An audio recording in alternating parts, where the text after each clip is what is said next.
welcome everybody to the Get Bent podcast for blurs, for nerds. If you have a fandom, you are most certainly welcome here. We are your hosts the most, myself, Black Spartan, Show Guy Joe. Tafara TV is currently at DreamCon, probably enjoying Megan Thee Stallion, lucky dog. But as far as you, Joe, post Memorial Day, had a shortened work week. It's the weekend. How we feeling? Currently participating in the boycott of TCG Player because they are union busting and trying to lay off over 200 people at their stores. So, oh man, if you are a TCG user, do not buy from TCG Player. Go shop locally. Go to other sites like Ideal 808 or Cool Stuff Inc. Not trolling Toad, they gouge. But just don't buy from TCG Player at the moment. See, unions. We try not to be too political on here, but we do support unions. That's just a given. Join a union if you can. If not, start one because you definitely do not want to try to do things on your own. Just saying. But unlike Hulk Hogan, those do work for us, brother. He will always be the original snitch. But that being said, we are a little bit older, which means we do try to watch our language of the show, but words do fly. At the same time, guys, we do show movie trailers and video game trailers that might be a little bit too intense for younger viewers. So viewer discretion is advised. Aside from that, welcome. So actually, we can start on some happy news. I know GTA 6, you guys got a date, but we're actually seeing a trailer for a game called Mind's Eye that's going to come out a little sooner than GTA 6. And I'm going to be honest, I didn't really give it attention when it first came out. But ever since this overview trailer came out, I'm interested. Joe, have you seen this overview trailer for Mind's Eye yet? I have no idea what we're talking about. Okay. It's pretty much GTA 6, just with a different story. But I'll let them explain it. Introducing Mind's Eye. Your story takes place in the city of Red Rock, a desert metropolis where corporate greed and political ambition are in constant friction. In a future that's closer than we think, technology takes care of almost everything, so we don't have to. Of course, sir. Artificial intelligence connects every device into one all-knowing system. But you are not part of the system. You are Jacob Diaz. What starts out as a personal quest as you step into the lead role in a conspiracy involving criminal forces, an unchecked military, and a threat so sinister it endangers the survival of humanity. You have expert skills making you extremely valuable to some, but highly dangerous to others. You find Diaz yet? No, still out there. When we find him, I'm the one who ends him. Boss has a better idea. Remember that girl, the hacker? Yeah, Robin Hood. Yeah. Turns out she's been holed up downtown in some kind of safe house. Can you drive? Can you shoot?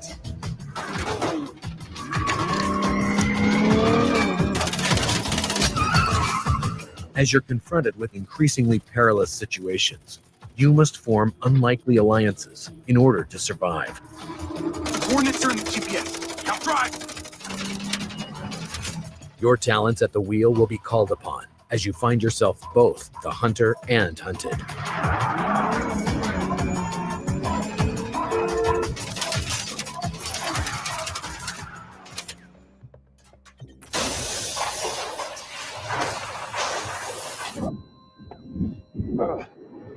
Dramatic new twists explode onto your screen with a variety of unique situations to solve.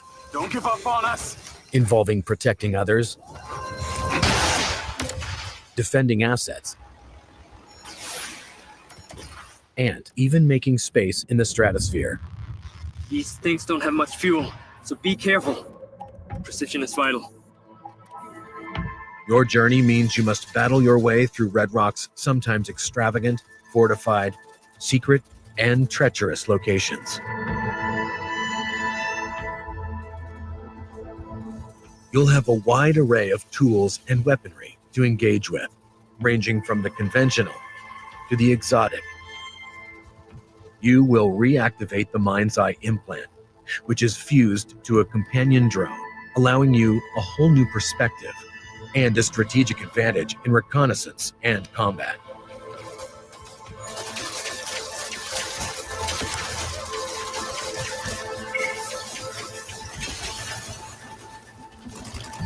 The companion drone has a powerful stun function, which can disable enemies, allowing you to combat multiple targets simultaneously. It can also be used to allow Jacob access to otherwise unreachable areas. As your enemies become stronger and more aggressive, you can upgrade the drone's abilities, increasing its potency. Use the drone to take over robots, turning hacked enemies into tactical allies.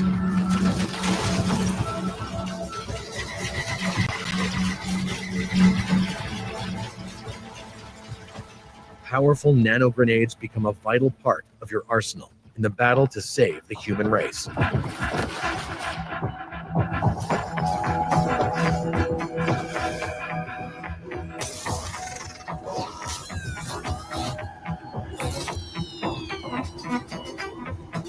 As the threat expands exponentially, time is running out. Only you have the power to stop this.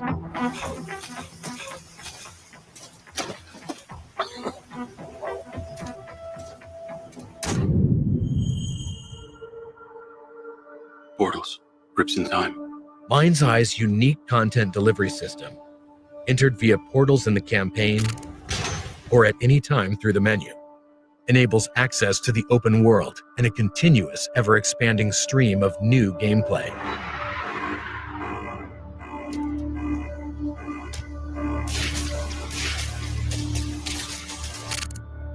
This is the home of infinite entertainment.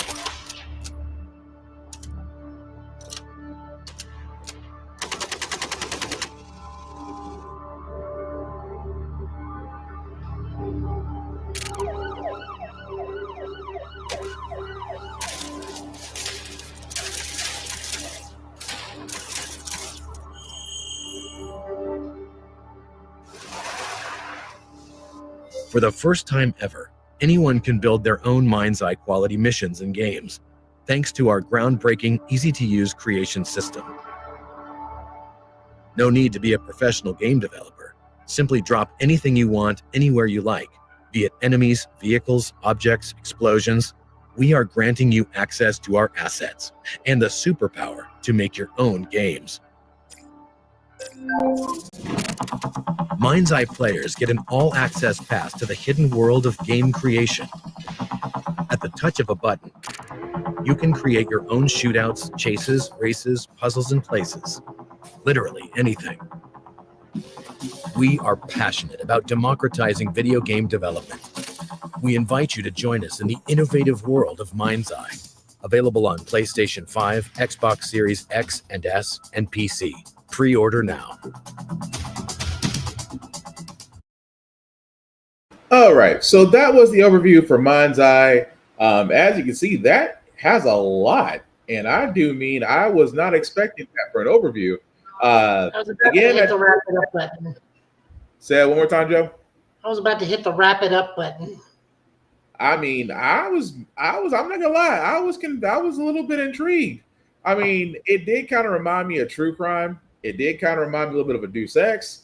Watch Dogs. Huh? This is Watch Dogs. In a way, yes. It has a lot of those elements. But I do like the fact that they do add a lot. They do add a lot of creation, a lot of user creation to that, which I want to say only a handful of games may not allow that, but I don't know. It seems interesting to me. I would probably give that a look once it comes out, I believe, next month. But what do you think? I looks like it should have been a Watch Dogs title and didn't quite get there. The community level, creator level looks like interesting, but not really my thing. Like I said, this looks like it's almost a Watch Dogs game, but just didn't quite get there. Yeah, like I said, it has elements. I'm not going to argue that. But it does come out June 10th. I think I will give it a shot on PlayStation 5, Xbox Series XS, and PC. But either way, it looks pretty cool. I will give it that. But before we get on to the next trailers, a little bit of news we can throw in here. especially this one because Joe had brought this up in our group chat, and if you had sat there and told me that we would get another Marvel DC crossover, I would have called you nuts. But apparently, this is true. We are going to be getting a Deadpool Batman crossover. Basically, looks like September 17th. Now, this is actually the cover art for it, and I apologize, guys. I was trying to get it as small as humanly possible. But it looks like it'll be Deadpool and Batman as Deadpool decides to pay a visit to Gotham City. It looks like the story is he's hired for a job in Gotham City that puts him in the crosshairs of the world's greatest detective. This is a one-shot, but it looks like there'll be backup adventures that feature other Marvel and DC character matchups. So, like I said, when it comes to Marvel and DC, I think the last time it was what? Superman and Spider-Man, if I'm not wrong? Was George Perez's JLA Avengers? Might have been that or the Amalgam Universe crossover. Yeah. But I don't know. I'm like for this though, I would actually get 2 copies of this, one for reading and one if I ever get the artist and writer to sign it. But I am digging this, Joe. But what's your thoughts on this? So it's actually a 2-shot, but it's a 1-shot for each company. Okay. So the Marvel one is being written by Zeb Wells, and that's Deadpool, Batman, and then Grant Morrison is doing the DC one, which is Batman, Deadpool. Okay. I believe Dan Mora is doing the art on one of them. I'm not sure which. Go back up. Too far. Right there? Greg Capullo will be working. Greg Capullo will be holding the Marvel cover? I think so. And I think Dan Moore is doing the DC stuff. Yep. Yeah, there it is. Yeah, Dan Moore's doing the DC cover of for Batman Deadpool. Yeah. Either way, I'm definitely gonna be looking forward to this. That just looks like that's gonna be pretty cool. But yeah, this is the point we're getting about when it's just like we want more crossovers. I think that there's a lot of story that can be told, especially with certain characters. Like, I'm not gonna lie, I keep on hoping for. Ooh, no, I'd be wrong. Would Red Hood and Moon Knight be wrong? I mean, no, not really. Honestly, I'm more interested in seeing what the backups are because the backups, Tom Taylor did let us know that the backups in these will be also other Marvel DC crossovers. Uh-huh. I really am looking more forward to that just because I'm not a big Batman person. So, I'll still look at these and we'll definitely review them when they come out. Yeah. But I do want to see what our other pairings are. No, Especially since we have a broader character pool now. Yeah. I mean, honestly, Batman Moon Knight would have been more fun than Batman Deadpool, but I don't know. Wade Wilson teaming up with Batman, that would be interesting because Batman already does not like certain joke types. I mean, he barely stands the Flash. So I can only imagine Wade is just the Flash 10 times over. So that would be interesting as far as that goes. But you guys let us know in the comments what you think. Also, I'm sorry, were you gonna say something else, Joe? no. Okay. Sorry, I was just saw your head move. I was like, oh, I thought it was delayed on my side. Outside of that, we do have some video game updates. If you do have PlayStation Plus and Xbox Game Pass, I'll start with PlayStation first. June's monthly game releases. Destiny 2, The Final Shape, which is basically the last chapter in the Light and Dark saga. Played it, loved it, loved how they ended it. I love how they ended the story, although, again, this is just the main story that's being concluded. It does move on, as we posted in the previous podcast, that they are moving with a different Origin of Fate story. Bomb Rush Cyberpunk. I honestly have never played that game, but I've heard great things about it. Oh, go ahead, Joe. You played it. It's just Jet Grind Radio, which makes it automatically fantastic. Okay. Because I was going to say, I've never played it, but I've heard great things about it. Yeah, it's a spiritual successor to Jet Grind Radio and Jet Grind Future. Gotcha. Also, Alone in the Dark. Play that. Definitely, if you are along the lines of survival horror, that's definitely worth playing as well. And for the sports enthusiasts, NBA 2K25. Let's be honest.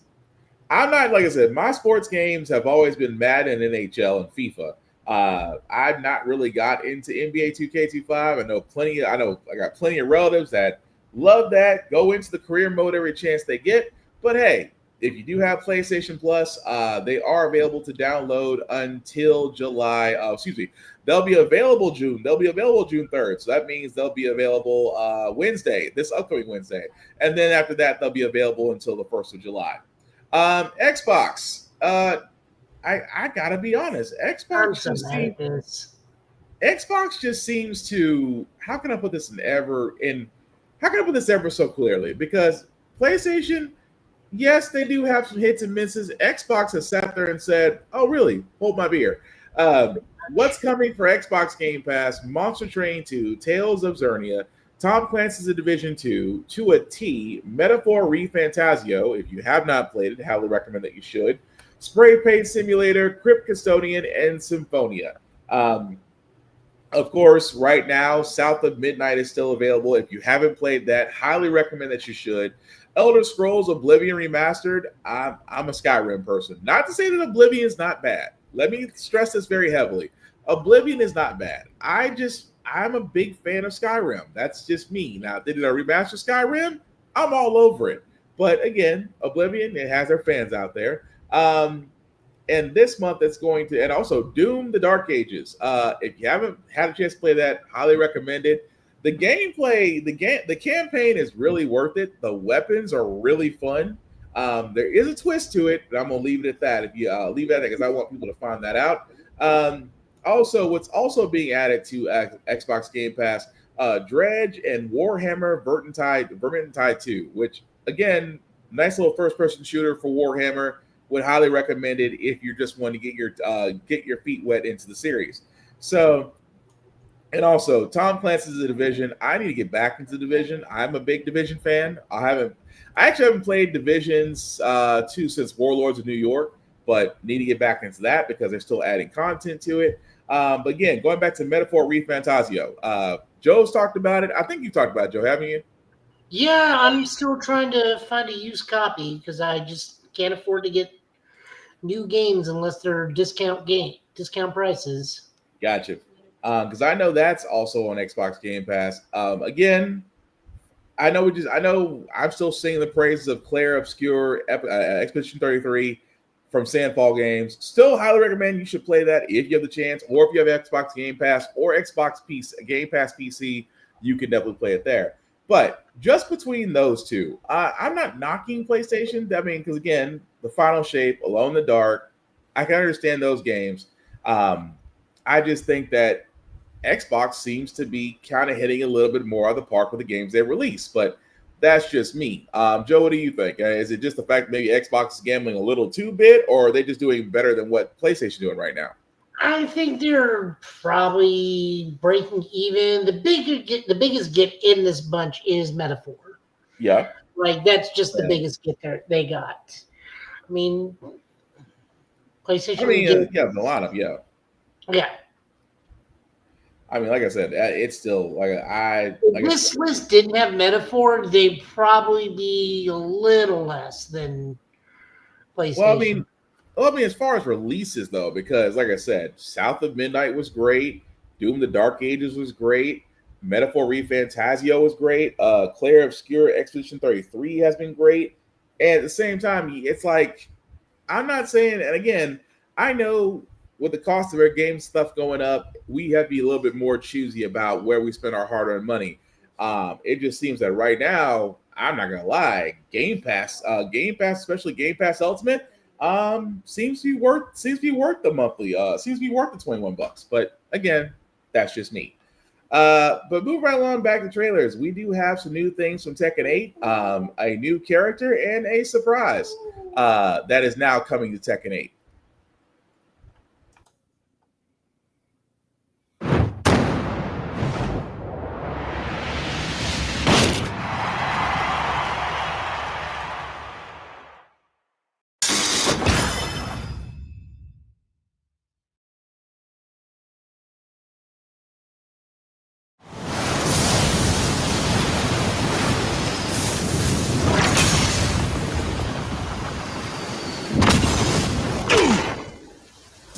วันนี้คือแกน่ะ Get ready for the next battle. Tekken 8. New challenger. ข้าจะสังหารเป้าหมายเพื่อความอยู่รอดของลูกเมีย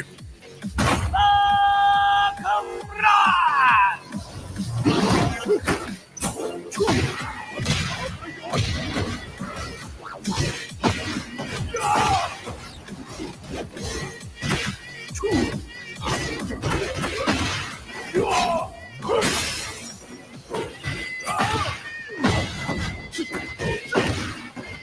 貴様なぜあんな弱者どもに従っているバカよ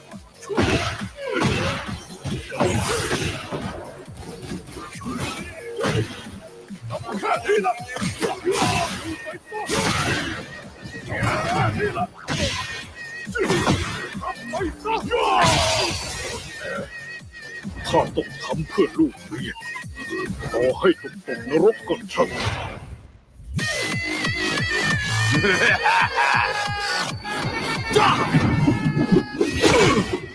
แหลกซะเถอะแก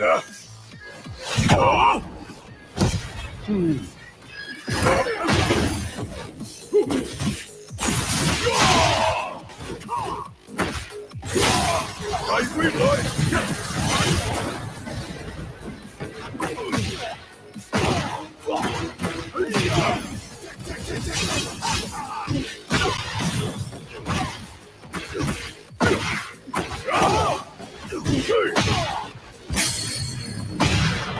อย่ามาขวางทางข้าแกเองก็ต้องแลกลานด้วย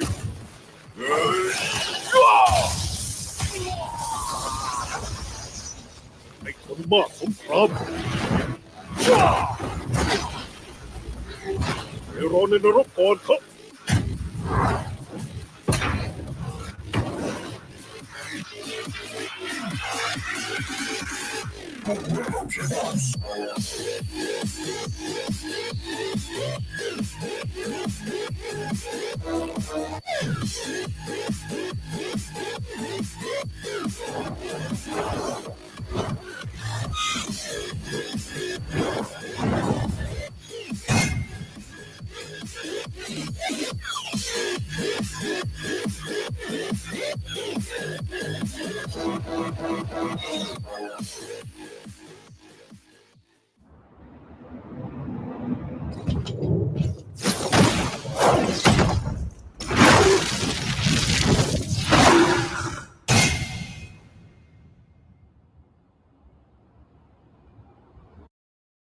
All right, and that, guys, was the trailer for the new character in Tekken 8, Bakaram. But we also found out that not only we're getting a new character, we're getting a returning Tekken character. As you see, Armor King is coming back in autumn. Of course, Bakaram will be available early access on July 7th. For everybody else, it'll be July 10th. If Sagat was a little bit taller and a little bit more muscular, but I think his fighting style, Joe. But what do you think? He's probably the same height as Sagat, knowing this compared to those two. Probably. Honestly, he's just here because they just don't want to use bird serving anymore. I will say the animation is getting better and better as we go along. Like that super move was very well animated. Yeah.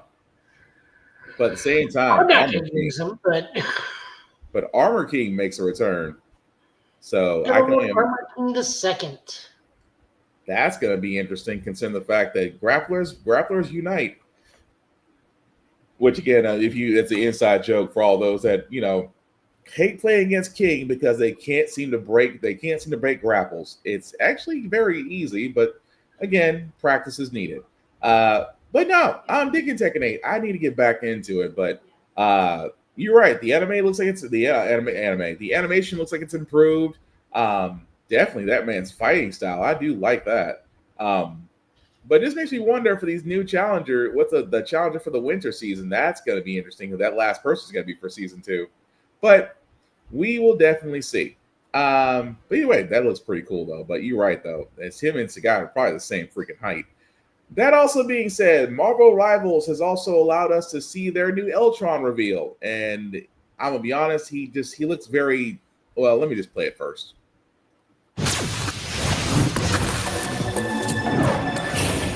Today, the age of Ultron begins. Termination.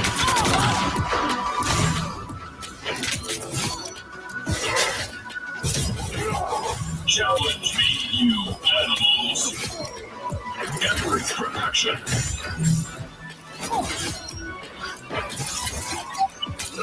You would have failed without me. The virus takes hold.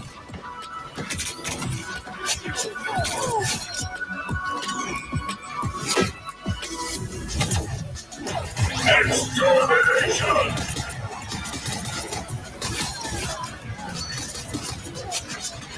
All targets eliminated.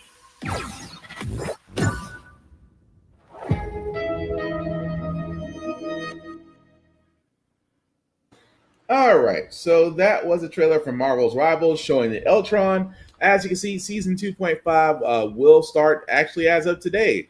The only thing I got about this, does Ultron play a little too close to like Iron Man at that rate? I mean, as far as flight, abilities, and maybe the Ultimate's just slightly different, but they don't really see a lot of difference between him and Iron Man and another flyer.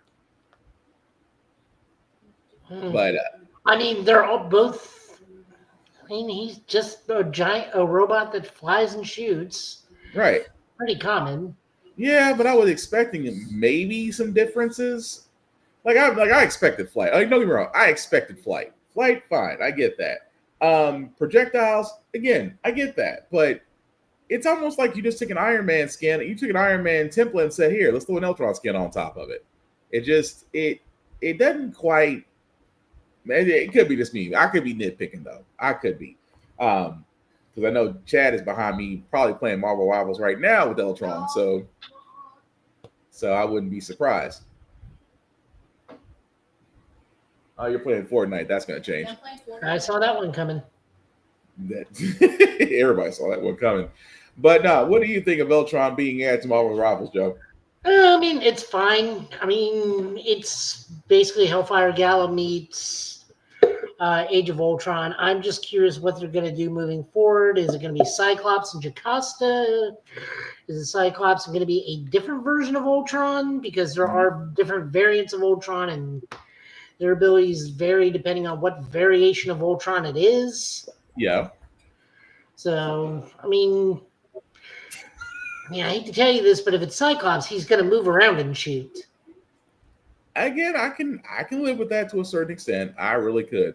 But yeah. But with that also being said, though, hang on a second.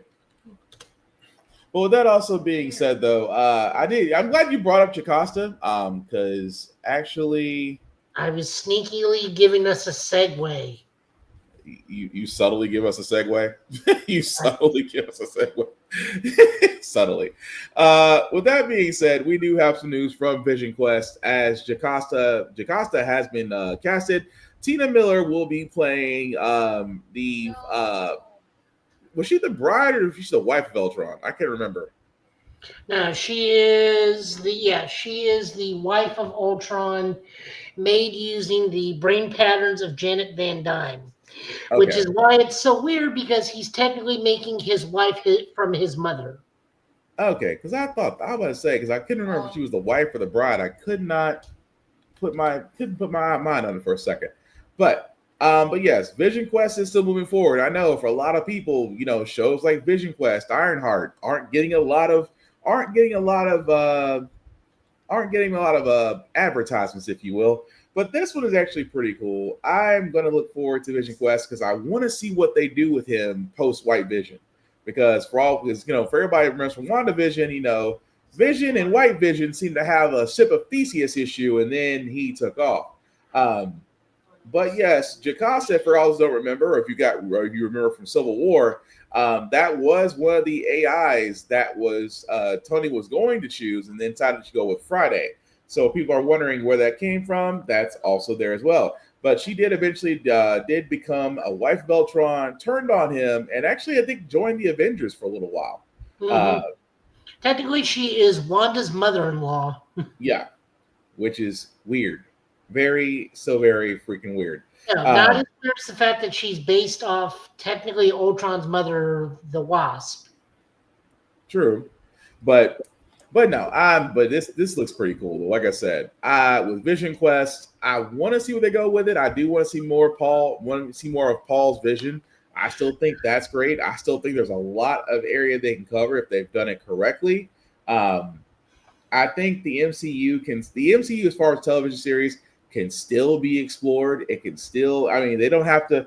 You don't have to. How can I put this so nicely? You don't have to go Secret Invasion with it. Although Secret Invasion, the only problem with that was the writing. The writing itself and the direction they were going with just didn't make any sense. Let's just be honest. The writing is like 1/3 of the show.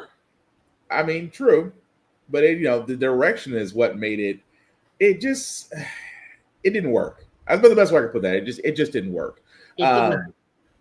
But also on the other side of it, though, with Vision Quest, I'm hoping they take a little bit more care with it, because again, I just want to see where they go with it. I want to see more. I want to see more MCU characters being brought into the fold, because I know with Ironheart, we're going to be getting that very soon. As we saw more stills coming out, because way to start doing the advertisements, Disney.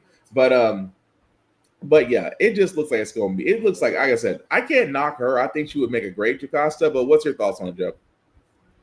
No, it'll be fun. I don't have any problem with this whatsoever. I don't know enough about this actress to say yay or nay. Jocasta is rarely used nowadays, but when she is, it's usually because Ultron or something robot. Yeah. So, I mean, it's fine either way to me. I just don't have any problem with it. And again, I don't know enough about the actress to say good or bad. Oh yeah, she's had quite the run. I love her because number one, her portrayal in Fall of the House of Usher, because I do remember that one.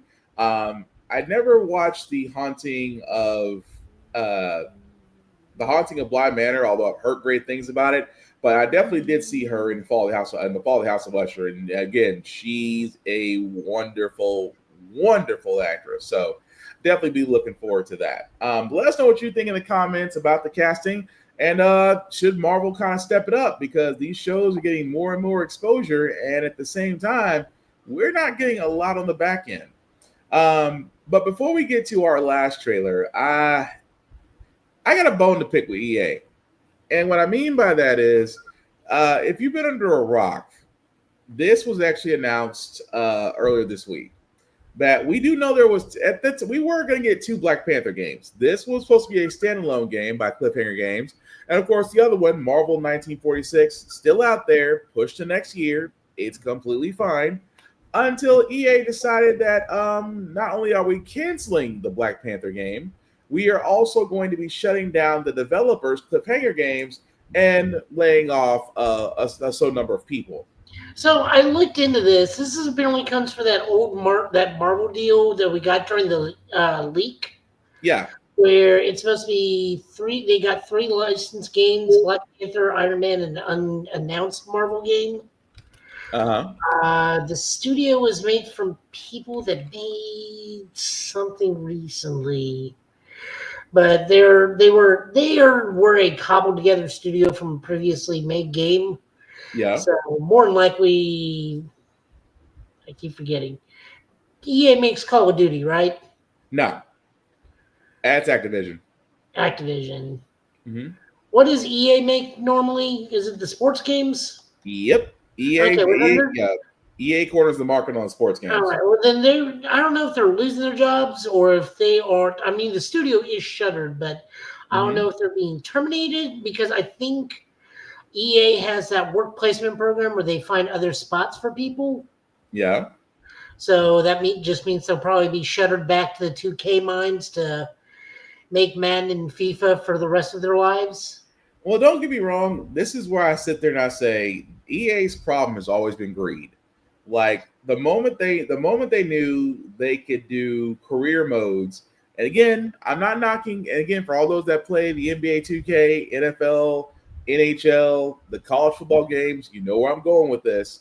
the career mode to where you can create a character and you can follow them from college to pro across the games. I am not knocking that. I think that is great. That's innovative. It keeps two games going, and of course, the replay value is there. I am not knocking you for that. What I am knocking you for, EA, is the fact that you've taken microtransactions and sat there and said every game has to have it, and then at the same time, you nickel and dime your subscribers to death, really. And at the same time, you take games. It's like you don't want to risk. It's almost like they don't want to take a loss anymore. So now they stick with the games that they know. Like, for example, they stick with Madden. Madden at this point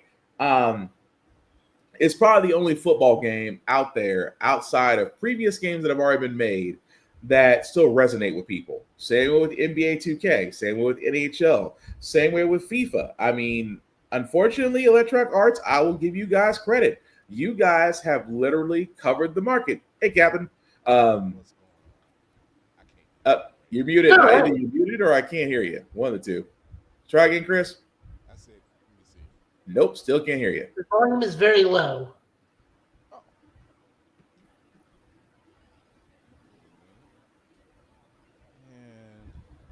See, I see what you're talking about. That volume is low because I heard. It's almost like a whisper when he sighed. How's it sound now? Still whisper. Whisper. Yep, still a whisper, sir. You want to try coming? You want to try coming out, come back in? Yeah. Okay. But no, it's just with the EA. The one thing that they've cornered the market on is with microtransactions. They exploited it. And then at the same time, you would think with all this revenue that you have invested in games that you know people want to see. Like in this case, my whole thing is we were looking forward to Black Panther. We know if you play Marvel's Avengers, it was like, yeah, the DLC you gave us for there was okay, it was cool, but it's like we saw Marvel 1946. You saw a World War, I want to say that might have been 2 or 1. I can't remember. So go ahead. I'm going to be honest. I don't think we were looking forward to Black Panther because I think all we got was a announcement, not even an announcement trailer. Right for the Cliffhanger games, all we got was just. I mean, because I remember the teaser trailer when we showed it. The teaser trailer was Black Panther, Captain America 19. We only got like Black Panther. We got a teaser announced. Right, no, we got a teaser. It was a little bit of a teaser, like 30 seconds, because we played it. Yep, it was a little bit of a 30-second teaser to where they showed Cap and T'Challa, T'Chaka actually talking, not T'Challa. So that's a different game. That's Black Panther, Captain America, 1941. That's a whole different game. That is not this game. Right, that's what I'm saying. We didn't know. This game, like we just got told it's coming. Right, and that was it. So I'm wondering if in that time, since we haven't even gotten a trailer, the game just wasn't coming together, so they'd just rather bite the bullet.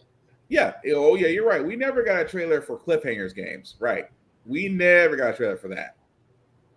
But again, it's like you announce something, and this is what I'm getting back to.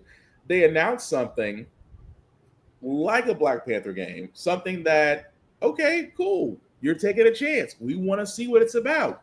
And then, crickets. It's almost as bad as like hearing, and I hate to do Tafara like this, even though he's a DreamCon right now. It's like whenever Kingdom Hearts gets mentioned and you see a whole bunch of Kingdom Hearts fans get extremely excited and then immediately their hopes are dashed. Like they get nothing from it. And it's like every year they do that to them. And it's the same way with EA. EA will sit there and tease, we're going to try something big and new, and then they turn around and then they go, no, we're just going to scrap it. And that's the problem I have with EA. They don't want – Electronic Arts doesn't want to take risk. That's what it comes down to. They simply don't want to take risk. And I just wish they would just go ahead and just be honest about that. Be honest with the fact that you don't want to take risks because you don't want to lose money, because you just basically don't want another how can I put this so nicely? You don't want another Mass Effect Andromeda that a lot of people just didn't like because you deviated so far away from the main game. I will put it that way. It was so much fun. Andromeda? Yeah, I loved it. You're better than me because I was very nitpicky about that game. I really was, which is why I'm wondering what they're gonna do with the next Mass Effect, honestly. But again, I digress. But we do have a last trailer, more of a teaser trailer because I did not see this coming. This actually was released a little bit earlier today. We are getting a new Transformers. Can we call it an anime, Joe? We call it a cartoon. CGI series. What he said. If you haven't seen it, here's the teaser called Transformers Cyberworld. New program module activated.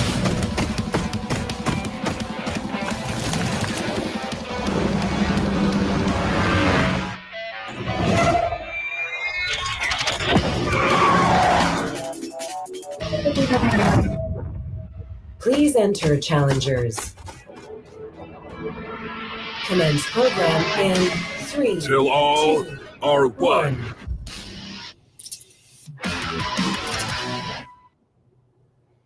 Oh, that was short, sweet, and to the point. That was Transformers Cyberworld. As you can see, guys, will be coming out July 12th. Joe, do we got any information on this? Or this is the new series that's supposed to follow Cyberverse. This looks like a Battle World style show because I'm fairly certain the thing in the bushes was Beast Wars Megatron. And then that was Scorponok from Headmasters at the very end. Okay. Because that's actually pretty interesting. That's why I don't know like, if the boat's supposed to be RC or Alita 1, but that may have been Skybite below her in the water. That's what I was thinking. Good Lord. Now you're very loud. It's the booming voice. Despite having the cold. It was... Oh, man. Well, Cap, I'm going to toss this to you because this is also, we were just showing the video. I'm kind of wondering why they just didn't adapt the current Transformers that's out in Japan right now. Transformers Wild. It's like them casting a net or something. Right. Like, you don't really need to do that. You have a fixed fan base. You can put out anything's Transformers, and it's especially after Transformers 1. Right. You're really going to bring in a lot of people, so you should be completely fine. But to cast such a wide net like that is just it's weird. It's weird because then you don't know what's canon. It's like when we were coming up watching the original. Right. Although I will say this, and I'm a little concerned. Yeah. Does it feel like it's a little bit of a cash grab? Is it just me? No, I mean, it's definitely going to be promoting the toy line of its own thing because Cyberverse was completely separate from Legacy. And currently, right now, we got the toy line Legacy of the Primes for the real collectors, even though people are very, very, very derisive right now because of the tariffs. Oh yeah, they're right now. Shoot, every company right now is looking at tariff. Oh no! Either closing the up price or... of a Voyager went up $5. That means I can't make my mortgage. I think it depends on what you're getting. True. Like CJ over 3 Black Geeks. He's a Gundam enthusiast. He builds the models. Some of those models have gone up like $200. You know, so I should know because the Zoid. Yeah. The Korean toy lines to make that thing. It's 9-part combiner form. I will say this because on my end, because I usually do go for Zoids. I had my eyes set on a few Zoid builds, and they went from. I gotta correct this way. They went from 85 to like 210 overnight. So I got my eye set on a couple hot toys, and I'm concerned. Them hot toys will be exactly what they are. Prime, right? I'm sorry, Joe. Go ahead. You do know about the Shield Liger Optimus Prime, Liger Prime, right? Nope. from the Zoids Transformers crossover? New to me. Yeah, Death Megatronus is also a thing, where it's the Death Sword Megatron. See, I'm gonna have to look that up post show. But I mean, I can understand where folks might be a little hesitant. Like I said, for me, I looked at that. I'm like, okay, I love Transformers. Again, Beast Wars will always hold a special place in my heart. That's my favorite series out of all of them. But yeah, I'll be intrigued to see what they do with this. But Chris, Joe, anything else y'all want to add to that? EA, you continually to show me that you're going to drop the ball on purpose, along with Max or HBO Max or whatever the hell you want to call yourself right now. Daggone identity crisis. I read a little bit of news as they want to scrub everything. They want to scrub everything fun away from the channel. I forgot all about that. Yeah. I'm sorry, Joe, what are you saying? We were discussing that though, Chris, and like we've seen trailers for Captain America, Black Panther, but we've not seen anything outside of, hey, we're making Black Panther. Here's the studio, and then they've been radio silent. So I think it was just like they just couldn't get their act together, and that's what got them closed. Mm-hmm. It's weird to see a gaming design company such as EA that was at one point running Gambit along with Rocksteady. Right. You pretty much cornered the market on a lot of stuff, and then to see y'all at this stage where you have nothing and decide to still scrap something that could. You scrap something that could have actually been a nice little. I mean, it was going to generate money, but again, we having more Black Panther games. Again, we talked about the Marvel 1941 game. The fact that people are wanting to actually play Black Panther in a game and not a DLC. You had a chance and chose not to. On top of that, you still closed down a studio. I mean, we still got the Blade game that they announced and showed a trailer for. At this point, I don't even hold out hope for it anymore. Right. It's because it's yeah.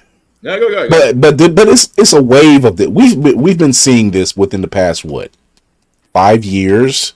Yep. Of gaming companies just really just like, yeah, we're not going to do it, or we're falling back, or we're not producing as much. I mean, honestly, yeah, you're going to show us pieces of a GTA 6 that doesn't come out until next year, and right now we're just kind of like, yeah, I'll believe it when I see it. Pretty much. So it's like, it's the same way with Blade. Do I want to see a Blade game? Yes. Do I have hope in EA? No, I don't. If it was anybody else, my skepticism level would not be as high. But the fact that EA sat there and said, oh, well, we're going to heavily invest in Marvel games, and you have nothing to show for it. Like, I am still surprised Guardians of the Galaxy got out when it did. And Guardians of the Galaxy is a great game. Don't get me wrong. I just finished that. And it is. It's a great game. And I'm like, you dropped the ball. Yep. And I think that's more or less the fans kind of dropped the ball on that one. Yeah. You know, it was like, yeah, it wasn't the likenesses that you're used to seeing from the movie. Right. But that's okay. I mean, it's fine because at least you got more of the comic side of Guardians of the Galaxy than you did the James Gunn version, which, again, not knocking it because the game has a pretty nice soundtrack. And I love the fact that it really does still tie into Gunn's storytelling. Not to go too much into the game, but it does tie into Gunn's storytelling of Guardians of the Galaxy, which still makes it successful. So, like you said, it's amazing that a lot of fans saw that and was like, that's not Star-Lord because the Star-Lord looks like this person, or Thor doesn't look like that, or Drax isn't like this, or Rocket and Groot. It's like, you guys cannot use the MCU as your way of saying that's how you know. And the crazy thing is, the aesthetic of MCU is still prevalent, but it's just, like you said, it's more comic related. And that's okay. Look, the Star-Lord we got in animation, both versions, it's a completely different guy. Yeah. Like in the first version we see of him in animation, he's more stoic. Yeah, he's not the smart ass that we know him to be. You know, he's a little more tight. He has a little more tight knit. Mm-hmm. We like the Star-Lord we have now, and that's okay. And completely fine. But in other words, fans, I'm telling you, it's okay to like nice things, and it's okay to not like things, but don't be a dick about a lot of stuff that you don't like. That part. But while we got you, Captain, because before I go into Hemsworth and Cyberpunk, because I brought this up with Joe, and I'm going to bring this up with you as well. And again, correct me if I'm wrong, because we try to go. I mean, my memory right now is a little dead. But for the Marvel DC next crossover with Deadpool and Batman, correct me if I'm wrong. What was the previous crossover that you remember between Marvel and DC? Marvel and DC crossover outside of the talked about one from the late 90s. That's the Amalgam one. Yeah. Amalgam one, yeah. Which, by the way, great reads. Yeah, great reads. Lobo was dumb because what was outside of that one? Was there another? I'm trying to think. Because I remember Spider-Man. I remember Spider-Man and Superman. No, that happened way before. Yeah. Was the George Perez JLA Avengers? Yes. Okay. That's what it was. Okay, because I like I said, I depend on Joe for that one because I couldn't remember JLA Avengers. But with Deadpool and Batman, of course, both covers. One is for DC, one's for Marvel.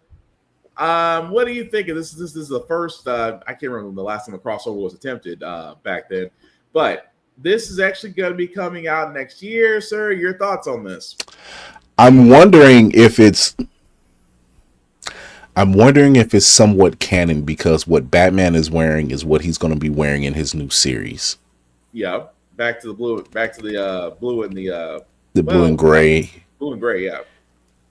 It makes me wonder if or I mean, this is a cover we're looking at, so I don't know, right. But it just makes you wonder if this is something that they're going to do that's somewhat canon. Deadpool can pull it off with no problem. Yeah, I know I'm in the comic book, that's he knows where I'm at. But I wonder if they'll make that somewhat canon. Also, the other question I would point out is, would this open the door, depending on success on this, would this open the door to more Marvel DC crossovers? It could, but I don't think they want to saturate it. Fair. As a comic book fan and as a reader and collector, one thing we always talk about is like those summer blockbuster crossovers, and sometimes they're not needed. Like, we don't need a major blockbuster after one of your flagship characters has something major going on, like a major arc. Right. We don't need, like, okay, Spider-Man's doing 8 Deaths of Spider-Man, and then right after that, Cosmic Adventure. And I'm like, yeah, no wonder this guy doesn't get a break. He's in depression mode. I don't think we really need a flood of constant crossovers because it's not necessary. Image does it pretty well. Image did it very well, especially with Invincible during its run, and then you see a moment where Spawn shows up, or you see Savage Dragon show up. It did it well, and it didn't overdo it.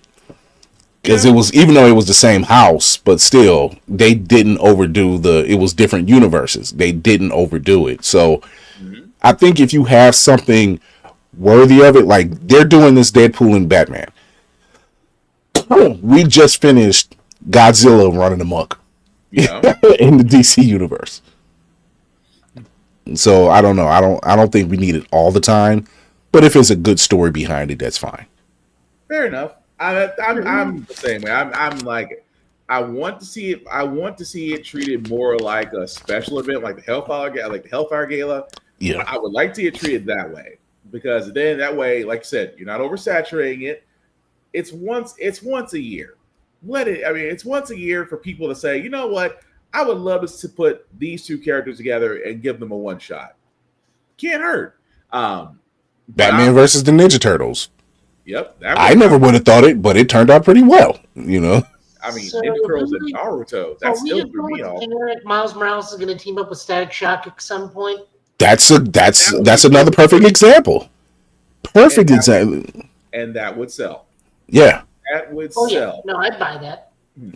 That would definitely sell. But again, if y'all do that, just understood that the Give It podcast claims ownership of that idea, so y'all need to split the profits.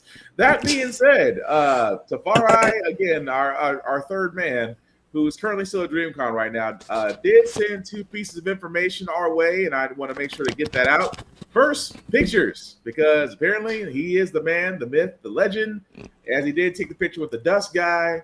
I told him what the hot anime take from us was. That's going to be it. I'm still waiting for it to upload. I've been checking on the other side. Of course, he's there with Tony Weaver Jr. That guy looks familiar. I don't remember his name to save my life right now. But I'm pretty sure Tafari with the middle finger just screams wonderful to be there. That's his ring finger, not his middle finger. Yeah. That angle, though. I'm sorry. That angle was like, whoa, dude. And also with cosplayers as well. Like I said, the man is working. Although Shout out to Xana Bear. Yep.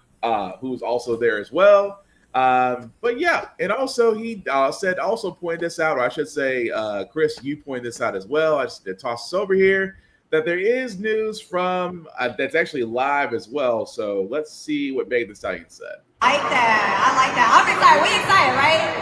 We're excited. We're real excited for that. Now, we were just talking about... Is Carl Jones up in here by any chance? Wait, Carl Jones? Oh, Carl Jones, is he here? Is Carl Jones up here? Because shout out to Carl Jones because he helped me create my anime. I don't know if y'all know who that is, but y'all should know who that is. Oh, we know Carl Jones. Yeah, so Carl Jones is definitely on the team, and shout out to him because we really did our thing. We took a long time to put this together, and it's finally coming. So you can only imagine how we coming with this anime. Megan Thee Stallion and Carl Jones, what the hell? Oh, and it makes sense too. That feels like it's so authentically you. I'm looking forward to it. We were just talking about your anime. Oh. All right, so that is breaking news from DreamCon. Megan Thee Stallion, if you don't know who she is, well, you better a rock. Or you have not watched Blurred's Eye View, where we got to interview Mr. Carl Jones, and he didn't say it in many words because he was in NDA territory, but he did kind of allude that a certain I think at that time, yeah, he worked on the visuals for her album at the time. But we knew something else was in the works. He just couldn't. Yeah, he was in that. Say. As the Reverend would say, he was in the Negro don't ask territory. But as you can see right there, guys, Megan Thee Stallion will be doing her anime with Carl Jones. Again, if you don't know who Carl Jones is, we got we got the honor of interviewing him on Blurred's Eye View. As not only did we get to interview him, we got to hear Tracy Morgan, and again, that's a story that I'm gonna let Captain tell that story because I can't do that justice. But again, with that going forward, can't knock it, love it. I think Megan Thee Stallion is such a great representation of just being a Blurred, and not ashamed of it because Lord, she can tell you Yurichi cosplay. But anyway, but with that being said, again, love it. I mean, like I said, I love the fact that a lot more stories are coming out, not just from Carl Jones and Blueberry, not just from Megan Thee Stallion and hers. We have seen many people of color of authors, and I wish I could name them all, and I apologize that I need to have that listed already, really. So again, with Concrete, with Midnight Comics, with Hamer University, with Tony Weaver and Weirdo, with Black Spartans, with Knights of the Abyss, with Blood and Root. This is terrible that I should actually have a list of all these authors. Oh yeah, Ladarian Williams of Blood at the Root. Yeah. Shout out to Ladarian Williams. Also was a guest on Blurred's Eye. Yep. a lot of the people Spartans mentioning we've had come on the show. But there are tons of them that do amazing work. At Blurred's Eye View, they've managed to have a platform to come on and talk about their projects. At Blurred Station, we are hoping that they come over there to have projects put into a next medium. So there you go. But yeah, again, great to see all this, and also Ayana on Max, or I should say the Identity Crisis channel. If you haven't seen that, highly recommend that you should. That also is great anime as well. But like I said, a couple more news pieces, like I said, and then we did want to show a little bit of Omnimusha, not Omnimusha, showing Akuma in Monster Hunter Wilds. Joe actually got to play him as Akuma, so he was throwing all hands on monsters, but we'll get that shortly. I gotta see we'll get to that momentarily. But the thing I did want to bring up first, because this seems to be a worrisome among MCU fans, because Chris Hemsworth did post a Thor tribute video.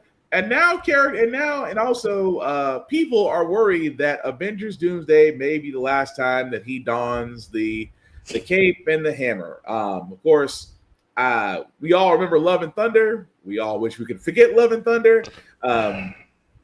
But he is gonna be in Avengers Doomsday, as we all know. Robert Downey Jr. will be donning the mask and the cape.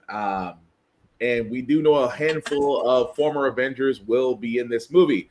So the video itself that Chris Hemsworth put out, thank you, The Legacy of Thor, it just shows him going from his audition tape to all his performances. And of course, for a lot of people that don't remember, Chris Hemsworth did find out that he is genetically disposed to Alzheimer's. So it did kind of change his life. It did kind of shift his priorities a little bit. So a lot of people are wondering, is Avengers Doomsday going to be the last time we see Thor? So my question to you guys, is this all smoke, or are we probably going to be seeing a different person don the cape after Doomsday?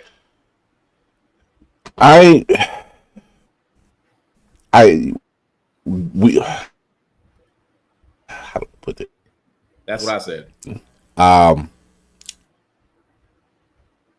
I pay very close attention to, like, when they're doing these sign-ons for these releases or for these appearances and everything else. Right. I don't forget. And it's only natural for the progression to either pass on that mantle of Thor, which Jane Foster had it at one point, and now we see what happened. We may not even need another Thor or a Thunderstrike or Beta Ray Bill. We may not even need that for the next stage. And that's fine too. Yeah. If this is the stage for Thor to step down, or Chris Hemsworth, and this is the end of his contract, which I believe it is. Yeah. That's okay. It's fine. I'm not saying that's why he's crying in that Deadpool clip. I'm not saying that's what's going to do. I'm not even saying that he's going to die. Thor may just go and retire in peace. And that would be a wonderful send-off. I wouldn't be mad about that send-off. I wouldn't be mad that he sat there, he finally takes the throne, and he would rather be a god of peace than a god of thunder. It's like, I could see that as a nice send-off. And again, I completely agree. Roles like this are not meant to be played forever, although Hugh Jackman and Wolverine would make a very strong-ass case. Till you're 90. They're going to make him do this till he's 90. But again, with Chris Hemsworth, let's be honest, when you get diagnoses like that, priorities change. You want to spend as much time with your loved ones as you can, because again, Alzheimer's is a nasty thing. But I also think that he's been in the MCU for almost the better part of 2 decades, 16 years. So he's one of the last of the original Avengers to, it doesn't have to pass on. It doesn't have to. The mantle doesn't have to pass on, even though that's what they do in comics. The mantle doesn't necessarily have to. Like I said, he could easily just step down and do whatever. And who knows, we'll just say Doomsday comes out later this year. We'll just say that. And let's just say within 2 years' time, they say, hey, you know what? Let's give him a 3-picture appearance. It's like with Sam Jackson. Yeah. He had 9 appearances, and he's done all 9. He's done all, which is why we haven't seen Nick in a while. Do we want some more Nick? Of course. but pick your spots. I'm all with that. And again, like I said, it doesn't have to be passed. Thor can literally be sitting off, chilling out in New Asgard, and then Mjolnir just sits or travels, depending on which comic you read. Either Mjolnir's traveling the cosmos, or he's sitting somewhere in an unknown vault. Either way, it's fine. And like I said, if you played the same role for 15 years, do not get me wrong, anybody would love to be an MCU character for much less one movie, much less 10 years of doing this. That's an honor. Do not get me wrong. Do I think that if he decides to hang it up after Doomsday, nothing wrong with that. At the same time, you don't have to kill. That's the beauty part about Thor. You don't have to kill the character off. You don't have to have him do his self-sacrifice. Just have him ride off into the sunset. That's it. And it's still a great story. But like you said, although I still think that, give Beta Ray Bill, give that man some shine, doggone it, because if anybody that I was mad about in Ragnarok, how dare you have Beta Ray Bill on the side of the building and yet not one appearance. Not appearance. That's the thing that's always bothered me. But again, I digress. Joe, what about you? I thought the original plan was after Secret Wars, we were going to be recasting the majority of the Marvel Universe, so we can start reusing characters like Black Panther, Iron Man, and Captain America again anyways. Well, that's the thing about with Iron Man, I can understand that because you're going multiverse. You can go Superior Iron Man. You can go several different routes. I still say Black Panther is still, and I hate to say this, Black Panther is probably going to be the most uber sensitive character casting you could do right now. They're going to have Doctor Who syndrome, where they're getting, no matter who they cast, they're going to get hate. Well, yeah, exactly. I agree. And that's why I'm saying it's going to be uber sensitive. That's why I say, and you guys are right, but that's what I'm saying. That's why they're holding off. Although if they take long enough, that kid from the end of Black Panther 2 will be old enough to be Black Panther. True. There's ways to look at it. When I am team recast, I'm also team be careful how you recast. Like we see this with Batman, we see this with Superman, we've seen this happen. Doctor Who. So you're gonna have your favorite actors. That's fine. You're gonna have ones that don't move you so much. That's fine too. But make sure you do it correctly. Don't just do it for this. Like, I'm glad they didn't recast for Wakanda Forever. I'm glad they didn't recast. It was too soon.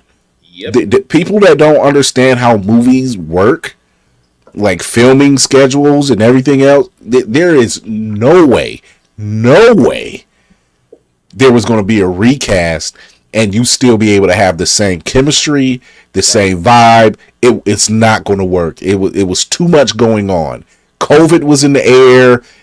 Filming schedules got pushed back. Letitia Wright got injured. There was no way. Yeah. Although technically Winston M'Baku is currently Black Panther. In technicality, exactly. In technicality. Yeah.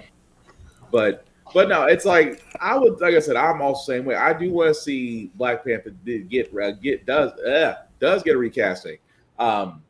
But like I said, it's too sensitive a climate, and that's the unfortunate waters that Mr. Coogler is going to have to travel.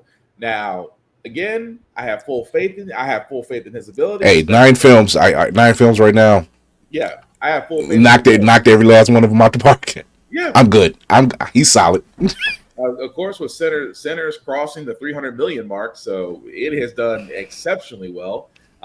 So I give Mr. Coogler credit. I will see, have full faith in the fact that the next Black Panther movie is going to be fine. I have full faith that Ironheart's going to be fine, regardless of whether or not Disney wants to promote it. because literally they're getting better at the promotions. It took me a while. It took them a while, but they're getting better now. it took a lot of. Well, let me leave that alone. Thank y'all for finally deciding to promote because we would have done it anyway. But no, it's just the whole idea of, like I said, going back to Hemsworth. I'm not against casting. I am also not against retiring a character. I know Doomsday is crossing into the multiverse saga, which means we are going to see different variations of characters. I wouldn't be surprised we see different variations of Spider-Man. It's really a perfect way for Andrew Garfield and Tobey Maguire to come right back in because again, different universes.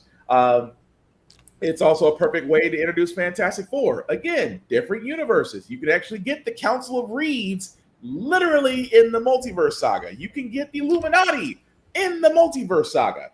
There's different avenues you can go. So I'm not against the fact of casting or just retiring a character. At the same time, if the guy that we've come to know is resonating with the character, that just tells you that he's done a great job. But it also means someone else could do a great job if given the opportunity. Because you could not put nobody, and I say this all the time. If you look at Robert Downey Jr. and you look at his acting career, could you really see him as Tony Stark unless Jon Favreau was like, yeah, give him a shot? Because his path was damn near Tony Stark. And I was like, Jon Favreau, again, for thank goodness for his casting, got this person and said, I think he can make this work. In the same sense, Chris Evans being Captain America, again, worked out just fine. Sebastian Stan as the Winter Soldier, again, works fine. He left Once Upon a Time as the Mad Hatter and became the Winter Soldier, and it paid off better for him. Exactly. And we can keep going down the list. Don Cheadle, I will always say, was a better pick than Terrence Howard. I wish all the success in the world for Mr. Maine. I wish all the success in the world for you, sir. You were not Rhodey. Don Cheadle comes in and in one line solidified the fact of, he could play Rhodes. Yeah. It was almost like an Iron Man 2 during the court scene where you see Rhodey come up to him and says, "Look, I'm here. Deal with it." And it's like, sealed. Right there. Sealed it for me. Look, I'm here. We just have to deal with it. And that's like, y'all sneaky. Y'all did that as okay. I like that. But again, can War Machine be recast? Can Rhodes be recasted? Yes. Can anybody be recasted? I think so, because as these actors get older, you are going to want to tell more stories. And as we all know, all of us in here are comic book readers, and those watching, there are multiple stories among all the MCU heroes and villains that you can tell. You don't have to recycle. So again, there's nothing wrong with the fact of telling different stories with different casting. But also, not every story arc needs to be told in film or in that medium, and not every costume is going to be costume accurate. Just ask Wanda from WandaVision. When we seen those comic accurates in the Halloween episode, we were just like, "Oh yeah, that never would have worked. That never would have worked." I see now. If you looked at Vision, like the original Vision outfit, I'm like, yeah, that's borderline. That was, I'm just like, oh yeah, that looks bad. And then Wanda's was like, yeah, that's meant for the bedroom, dear. I am so sorry. And again, the whole redrawing of how she looked in Civil War and in Age of Ultron, that worked. It worked. Progression. It was, and at the same time was practical. Which again, Blue Beetle again, another suit that is like, it should have been CGI'd. It was a practical suit that worked for that movie, and I loved it. But again, different casting can work. Different casting can work at the same time. If Hemsworth wants to ride off of that sunset, hey, I can't knock him for it. He gave us 15 years as Thor, and the only hang up we have is not with him. It's the director. It's with Mr. Watiki, because you gave Ragnarok, and Ragnarok was perfect. And then you turned around and did Love and Thunder and said, give me more Ragnarok. No, that's where you messed up. That's like, and again, to have Gore the God Butcher and not utilize him fully in Christian Bale, who is a great... You took a great actor and a great character and butchered them both. Cheapened it. I hated that. I'm like, and I know Bale did the best he was going to do with that. You know, I seen that despair and I seen that hate and I'm like, I seen that revenge part of it. But I'm like, but you didn't utilize him enough to make him a bigger threat. And it would have been freaking perfect. Yeah. And at the same time, the Pantheon of the Gods, also another miss. You got to saw Bast. You got to see Cool God. You got to see... That was a nice scene, too. Yeah, you got to see so many of the quote-unquote MCU gods in the Parthenon. And then you have Zeus, who in my mind, played by Russell Crowe, wasn't bad. I'm sorry, it's him coming down the stairs. It's funny. Yeah. The deleted scenes, I'm like, Wakiti, you had a nice little gem. And the way it was cut and the way it's shown, it cheapened Love and Thunder. That's all I'm saying. It cheapened it. There's the bright sides from Love and Thunder Pantheon scene with the gods. Jane Foster and Valkyrie's scenes together. Yeah. Which I'm completely okay with. I thought those were fun. Somebody said it shot like a credit card commercial. And I said maybe it is. Who knows? Yeah. But it's fine because I like that camaraderie that they have. And that's okay, you know. But there's as we discussed on Blurred's Eye, we know what the CGI issues were. It's how the game is played, unfortunately. But outside of that, some of the other stuff just didn't lock in. It didn't make sense. And I'm like, no, you know.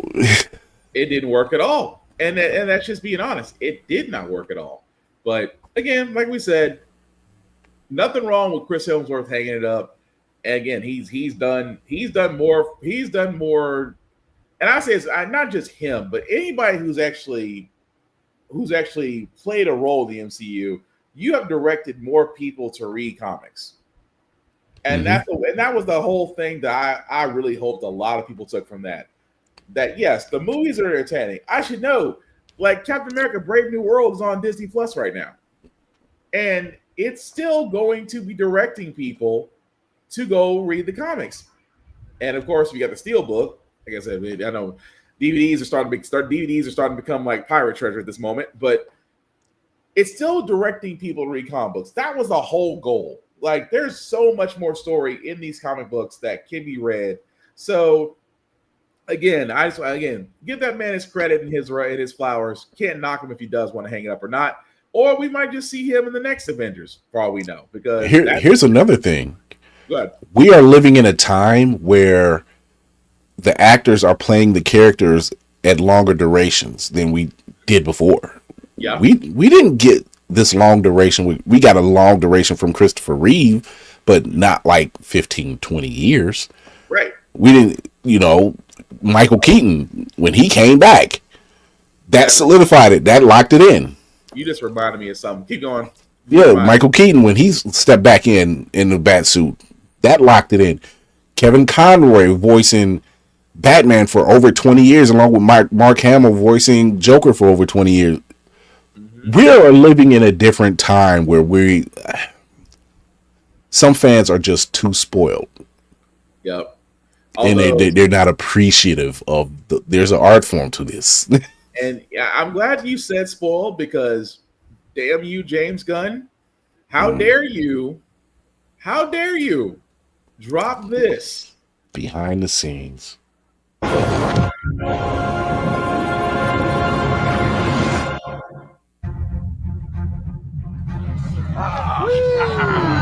Yeah, good. Okay, good. Good work. How is Superman to work with? He's fun. Nice work, everybody. High fives. Boom. Boom. I did meet the monster when I was in plays. Well, you're doing great work today. Oh, it looks like they might be ready. Are you guys ready? One step back. One step back. Let's roll, please. Ready and action!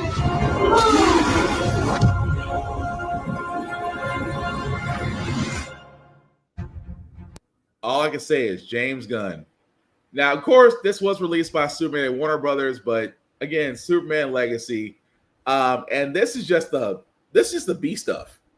This is the B stuff, the stuff that they show behind the scenes, and seeing Corn Sweat with those kids, yeah, in the suit, yeah, and all you can think of is perfect.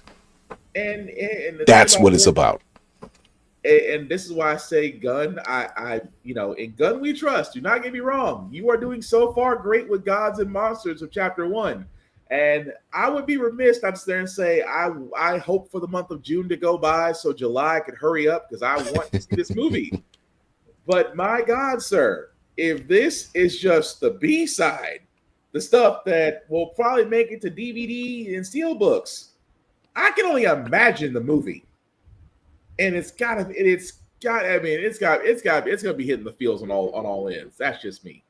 It's gonna be hitting the fields on all ends. But when you sat there and brought up Gunn, I'm like, I gotta bring that back up because that was really good. That does. I think what we're in now, Henry Cavill aside, and I don't fault him because he's obviously a nerd.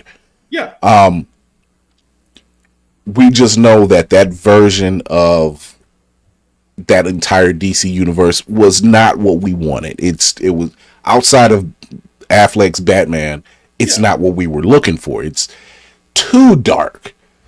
You need the you need the contrast of Superman and Batman. You need the light and the dark. You need and we didn't see that. And I'm gonna be honest with you, the only thing out of that version of the DC universe that we were really robbed of was Affleck.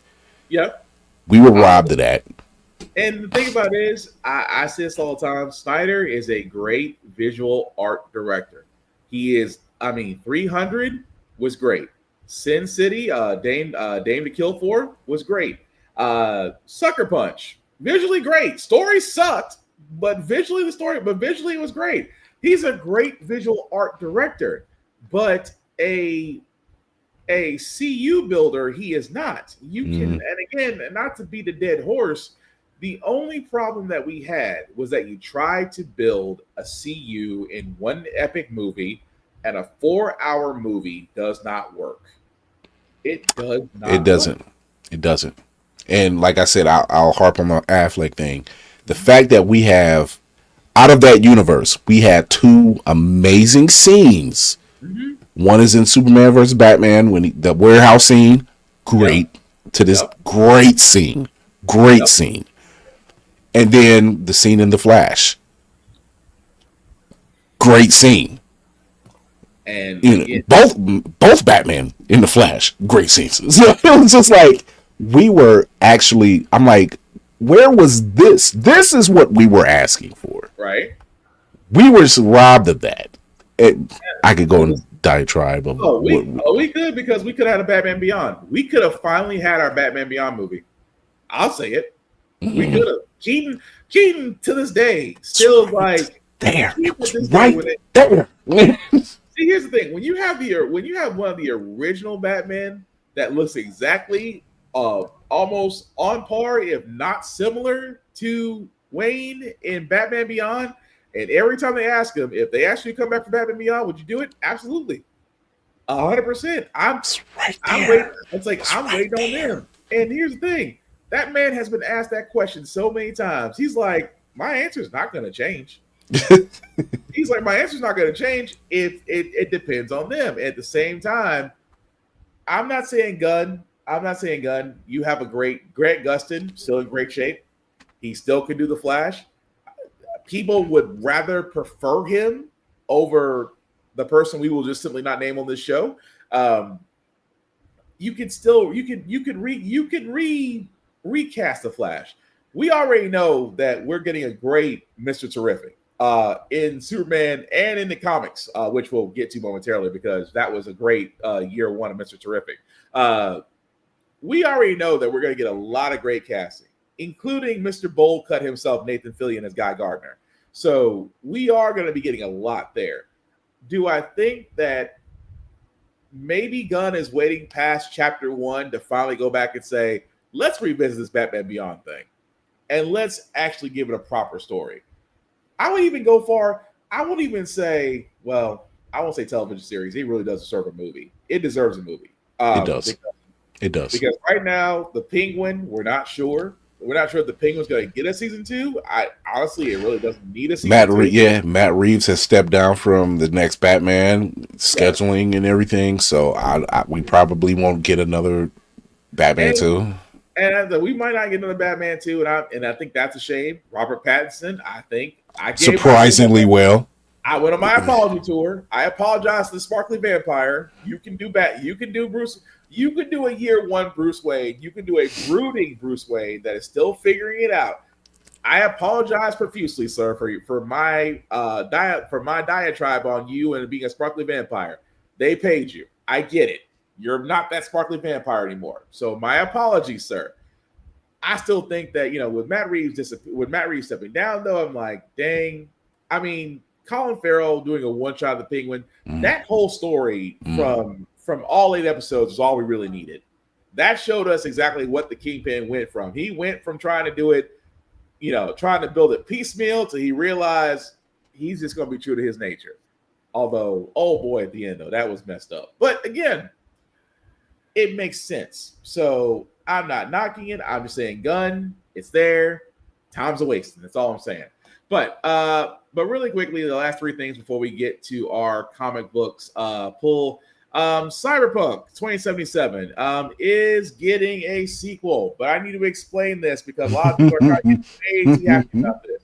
Now, if you play Cyberpunk 2077 again, when it first came out, launch was disastrous. After multiple patches and updates, it's actually a fun game. I've played it. Joe's played it. We both played it multiple times.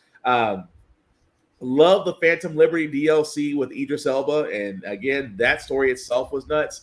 Now, let me explain this. CD Projekt Red, the team behind Cyberpunk 2077, has sat there and said, right now, it's basically under the project codename Project Orion, and has progressed to pre-production.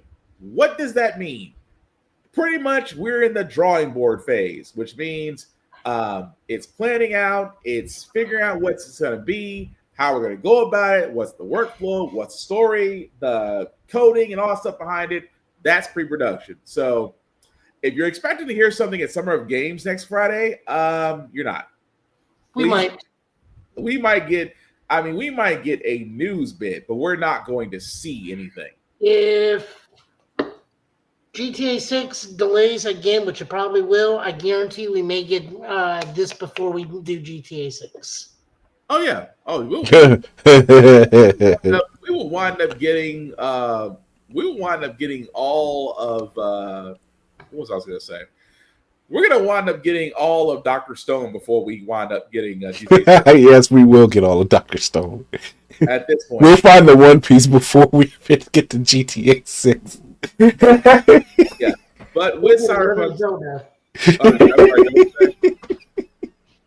Wait, say John to hear you. I said we'll get another Zelda before we get GTA 6. Yep, you're right about that. Jokes are writing themselves at this point. We will get a Nintendo Switch 3 before we get GTA 6. That's how much faith I have in that. But again, love the fact it's getting a sequel. I honestly think it's going to be based off a different character, just because depending on which ending you selected for your main character, let's be honest, they weren't going to make it past a certain time frame. Just saying. So it's probably going to wind up being a new character more than likely they're going to go after. But still fun to play. If you haven't played it, I want to say it's available on PlayStation Plus. For Game Pass, it's not. So if you haven't played Cyberpunk 2077, you really should.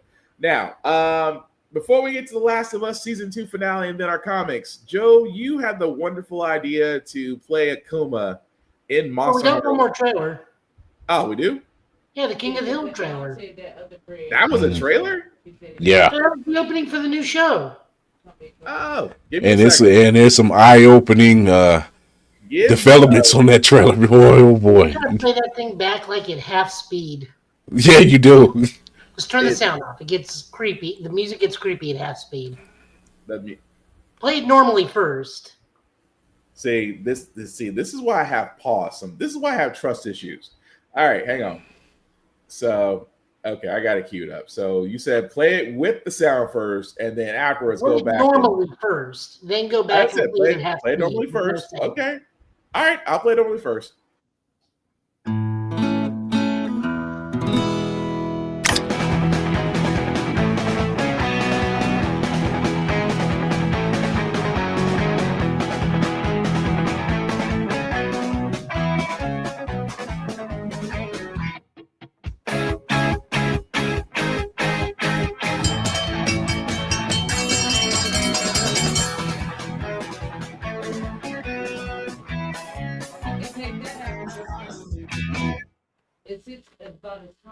Why does Bobby look like old boy? Cotton. He looks like Cotton. Yes. He looks like his granddaddy. I got several questions. He looks nothing like Peggy. He looks nothing like Hank. He looks like his goddamn granddaddy.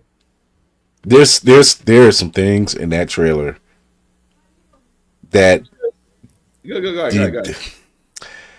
Okay, so if you watch Bill, and he's still just watch Bill, the whole frame. Just watch Bill, and then he's rubbing his eyes, and then he coughs, and he leaves off screen. And when everybody comes back, they're wearing a mask. Bill is gone. Okay, hang on. I'm gonna mute it and play it because let's see. Because it's crazy how it builds up. Crying. I think Gibble's wife actually left him with John Redcorn. Oh, there it is. Right there. Yep. Coughs off screen, doesn't come back. Wow. Wow. That's just one Easter egg. I'm like, oh my God. But Bobby does not look. I can see a little bit of Hank. I'm like, did y'all not even think about trying to show a little bit of Peggy's features in Bobby? The more I think about it, I can see more of Hank and Bobby. But Peggy, I'm like, did Joe Jeans even put up a fight? Oh, that was all Cotton, boy. You muted, Joe. What are you gonna say, Joe? You still muted. Oh, I was saying, rewind the whole thing and play it at half speed so we can see everything that happens.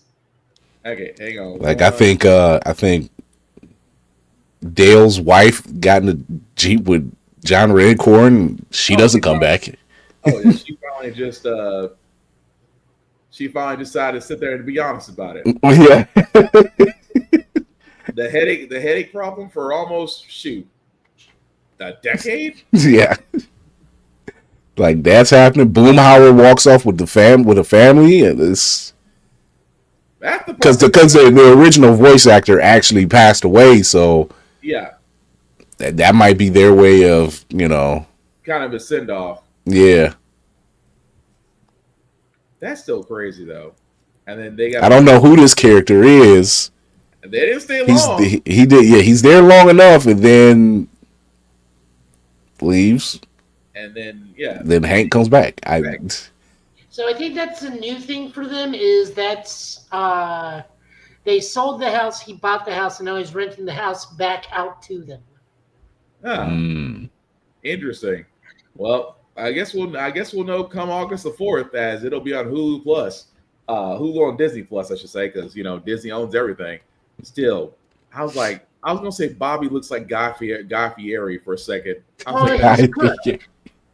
He's a cook in this, right? No. Well, that makes sense.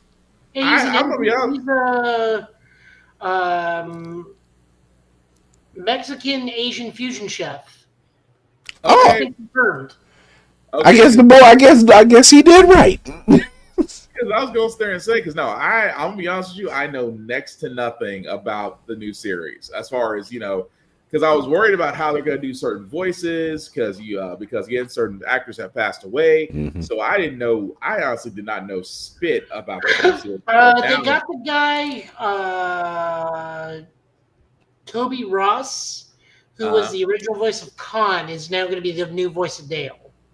Okay, so that's going to be interesting. Dale running for mayor and apparently didn't win. Who knows? So color me surprised about that one, but no. No, they really said no. They really said, "Oh, we're going to progress this show." Like, yeah, like you did the COVID thing. Okay, all right, here we are.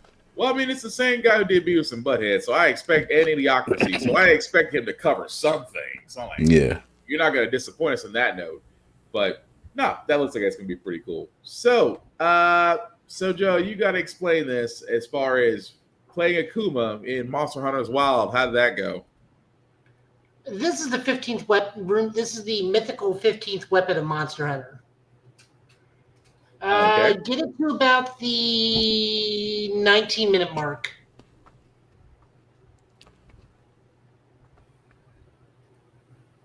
All right. This is me here abusing poor Kermit. Why did you decide to throw hands with an overgrown Kermit the Frog?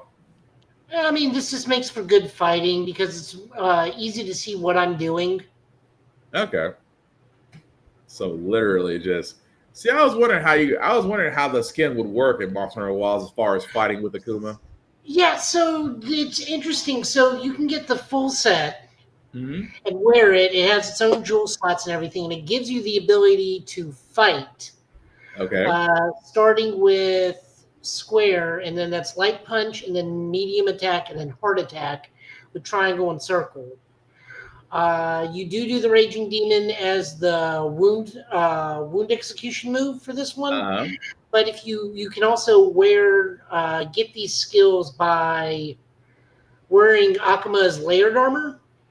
So you can still have your normal gems and stats and weapon loadouts. And the way you're able to affect damage so well is damage is based off the raw attack stat of your weapon.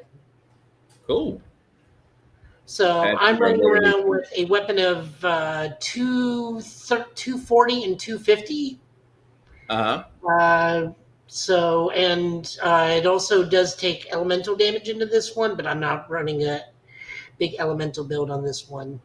Still. Yeah, you also get gestures. You can do the Shoryuken as a gesture. But if you do it at the end of your attack string, it becomes a Ghost Shoryuken, which is why I'm doing the giant Azure Rock split come down. Gotcha. You have an offset attack, which is the focus attack, but if you do it on a wound, it becomes the Raging Demon. Oh, cool. You do get teleport. Teleport's your dodge. You can cancel out of normal attack into dodge or cancel into focus attack manually. You can also do the Shoryuken manually with the joystick, which is impossible. So I just matched the gesture. You didn't wound Exterminated 3 times. How much life did he have? This is a tempered monster. Oh, okay. So the cool thing is if you kill them with the wound thing, you do get the KO screen. The giant heaven symbol on his back, but you do get like Akuma wins KO from Street Fighter with the Street Fighter ending theme music. Oh, cool. I did try to like with Shungo. I was gonna say you laid into him about good 4 or 5 times. That's why I was like, his health bar must be something else. I couldn't get the kill like that on him, but no, it's very fun. Like I said, this is pretty much as close to the 15th weapon because we actually did have Tonfas at one point, and then they took them out of the game between Monster Hunter iterations. Yeah. But this is close. We're getting to hand-to-hand combat, but it's really fun because we've never had a hand-to-hand combat style. Yeah. This is as close as we're going to get. Like, it's an actual mission. Like, you meet Akuma, Raging Demons U. You somehow survive it, so he deems you worthy. Says, go fight this thing, which is the equivalent of an Akuma-style monster, which is like a fire monkey that has blast in the arena. You do that a couple times, get the tickets, make the armor. You can also make your Palico into Blanca-chan. Nice. So, I mean, it's a fun fight. It's really fun and interesting to see other things and do stuff. There we go. I tried. This doesn't kill him, but it gets close. Still, I'm sure about the fact that I was like, good Lord, that's a lot of something I can look forward to. This reminds me of me fighting the priests on Guardians of the Galaxy. I'm just like, Jesus Christ. They did those things. That group was something else. Jesus. Once I figured out a pattern to do it, I'm like, yo. That made me had to put the controller down for that fight. I'm not gonna lie. I had to put out the controller and go walk around like I did not get this stressed out over fighting them. Like, what do you mean they keep healing them? Oh my God. But no, this does look pretty cool, Joe. But yeah, I had to get back on Wilds. I really do. Because I mean not back on Wilds. I actually need to start Wilds. I just need to get my backlog back together. But thank you for that, sir. So the last thing we have before we get to our comic book pulls, we got to talk about it because, well, Tafari is not here, but I have to give him credit for this. He called this, as far as The Last of Us season finale, he called it, and I will give him credit. Again, if you were expecting a lot from the season finale, you were probably going to be sadly disappointed. Because we were kind of putting a pause on Ellie's story, and we are about to start Abby's story. Because again, if you played The Last of Us Part 2, you understand that you did jump between the campaign, you did jump between Ellie and Abby as they were telling their own stories of revenge and how far they're going to go get it. The season finale really just wrapped up Ellie's feelings as far as pursuing Abby and her friends into Seattle. And then, of course, we start seeing Abby's story with the WLF while she's in Seattle. That's pretty much the season finale. So I know a lot of people were like, that's it? Yes, that's it. Because it's called story building and character development. Exactly. So again, season 3, and I give Tafari credit for this. He's not here to take his victory lap, so I'll go ahead and do it for him.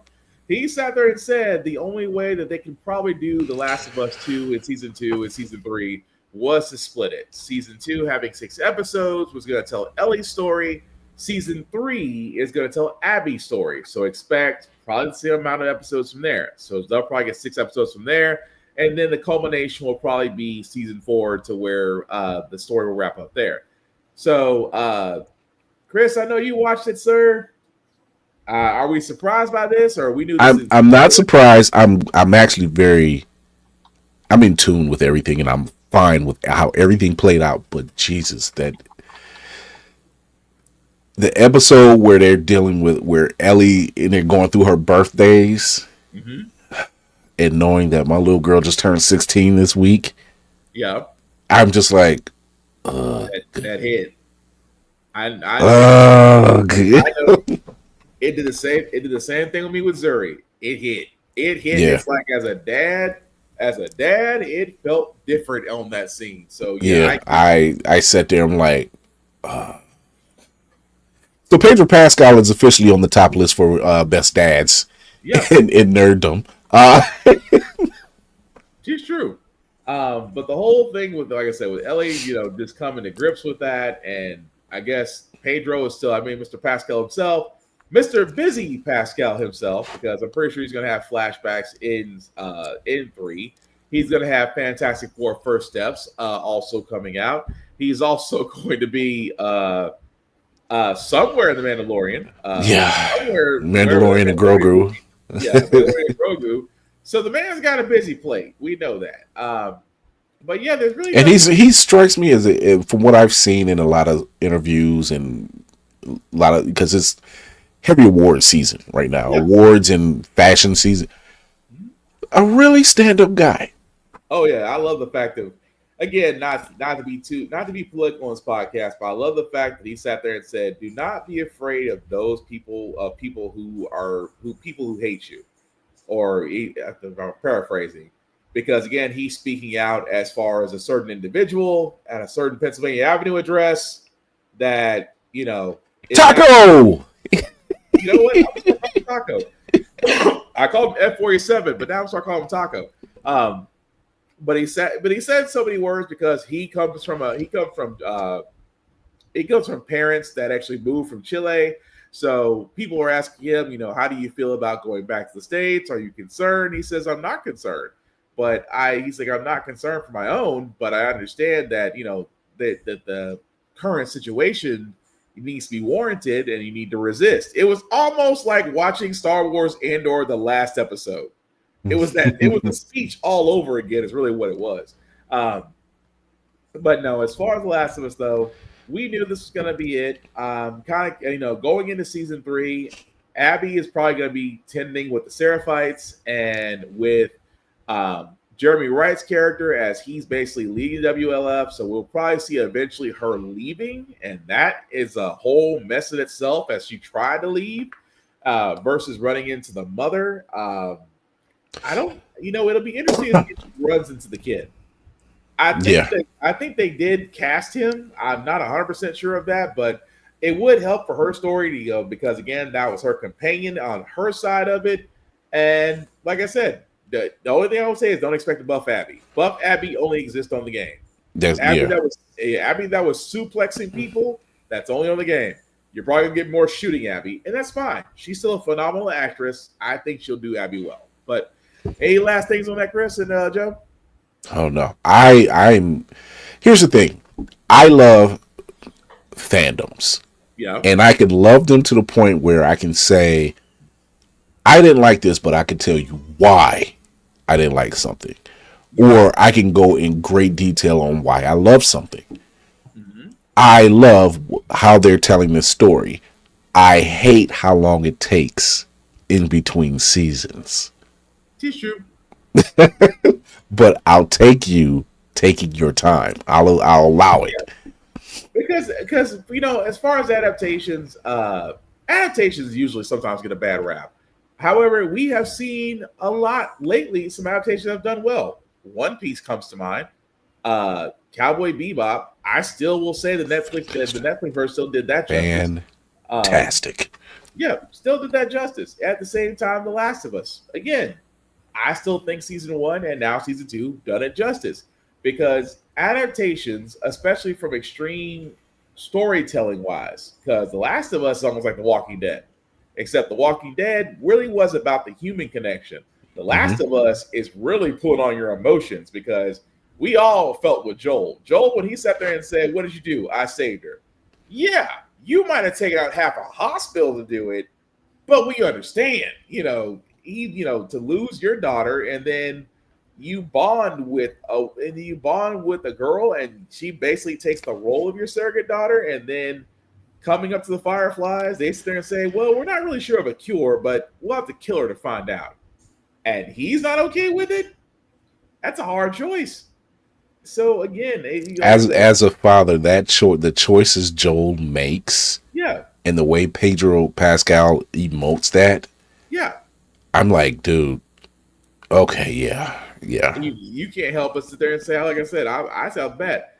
I get why Abby is. That's like I get the Abby hate. I don't think it needs to be hated. Although from a video game standpoint, we all know why we hate Abby. We get that, but that hate should not be directed at the actress. Exactly.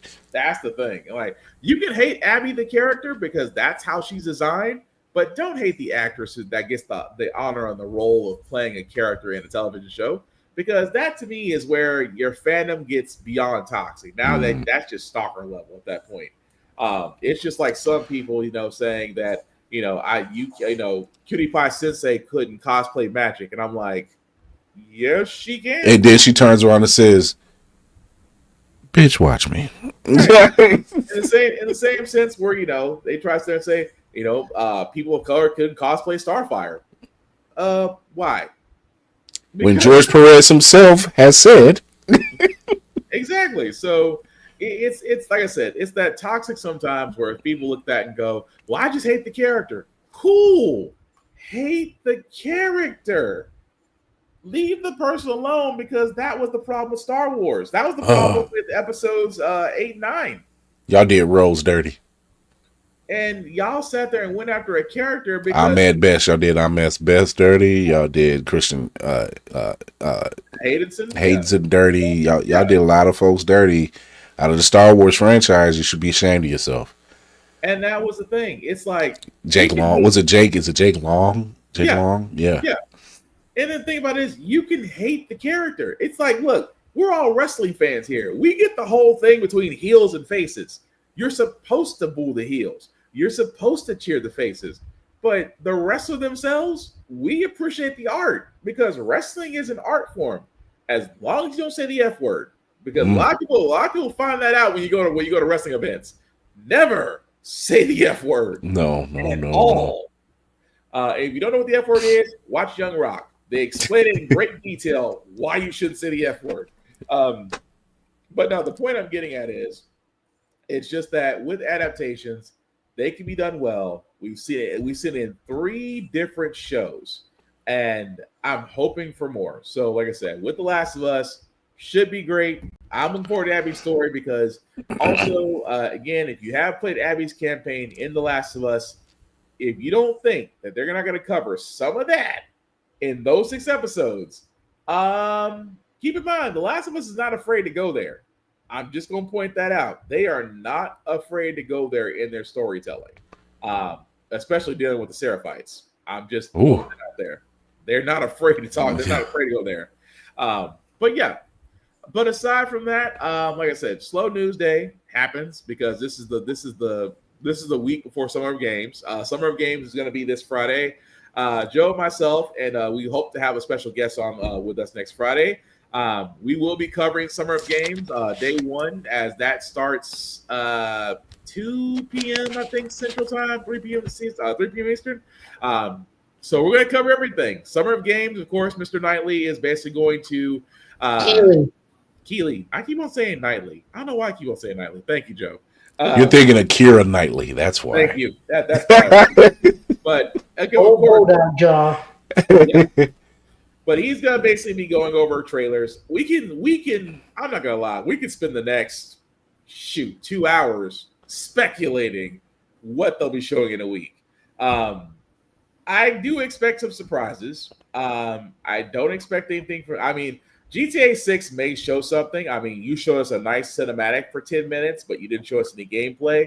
I expect something for Gears of War E-Day because the coalition has been exceptionally silent, and Gears of War E-Day needs to show something because I kept saying the whole entire time as a Gears of War fan, why did it never cover Emergence Day? Why did we never cover when the Locust actually took out the planet?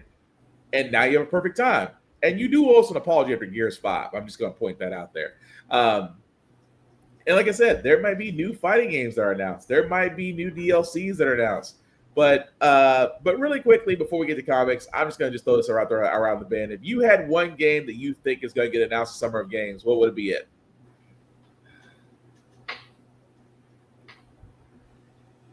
For the Joe. Doesn't matter. Oh, I thought you meant me. I'm like, oh, I don't know what. I want to think about at the moment. Because I'm going to be honest, I got a few, but like I said, the one that's near and dear to my heart is Gears of War E-Day. That's the one I want to update on. I'm pretty sure I could guess and speculate we might get a Halo. We might get a Halo news update because again, 343 has been very quiet. There's also rumors of a Killer Instinct game being announced. Again, these are rumors. Nothing has been speculated. Iron Galaxy has not said a doggone thing. So take that what you will with a grain of salt. Mega Man was also another game that was thrown around that could also get some news about that. So again, like we said, take it with a grain of salt. None of this, all this is all rumors, by the way. And none of it has been confirmed. So like I said, for me, let me know that I can get back on a chainsaw gun and be happy about it. Yeah, there's that. There is that. That's the only thing I'm looking forward to. Although I do hope that Marvel 1941 does give us something. I mean something. Yeah, yeah. That's all I ask, that they give us something. I'm not asking for a full carte blanche. I'm like, give us something that gives us hope, because that lets us know this wait won't be in vain. But with that being said, before we do get to comics, I do want to shout out to Rick's Comic City. Why? Because they show us love here at the Get a Bit podcast. Nashville's #1 go-to place for comic books, for mangas, for animes, you name it, they got it. Locations are in Nashville and Clarksville, Tennessee. Me and Joe do go to the one in Nashville all the time, especially for Free Comic Book Day. Hopefully you guys got to enjoy Free Comic Book Day for those that were able to attend. But again, check them out. Also, their website, rickscomiccity.com. Have fun with it. At the same time, if you are not in the Middle Tennessee area, guys, please support your local comic book stores. Support your local bookstores. Support your local indie authors. Support your local writers. Support local in general. Why? Because, again, it's nice to actually go get something, get the experience out of it. It's nice to put dollars back into creators that we want to see them flourish. It is nice to actually water the plants that may grow up to actually give us great literature. None of this cannot be done without your support, without your patronage, and most importantly, your dollars. So please support your local libraries, support your local bookstores, support your local indie authors.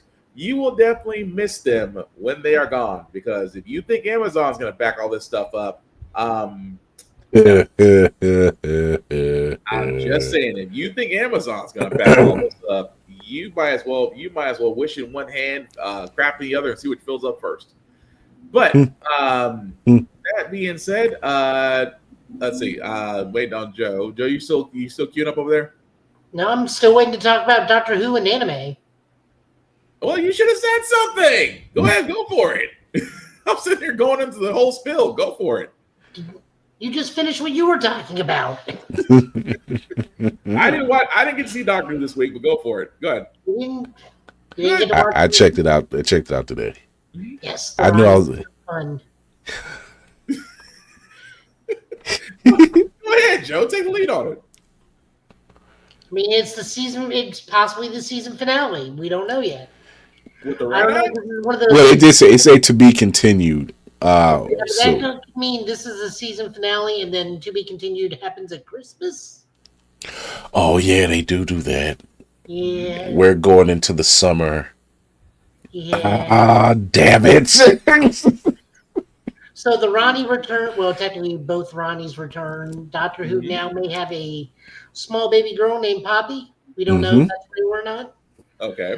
A throwaway line has now been revealed to be actually true. Omega, the first Time Lord, may be coming. We don't know. Okay.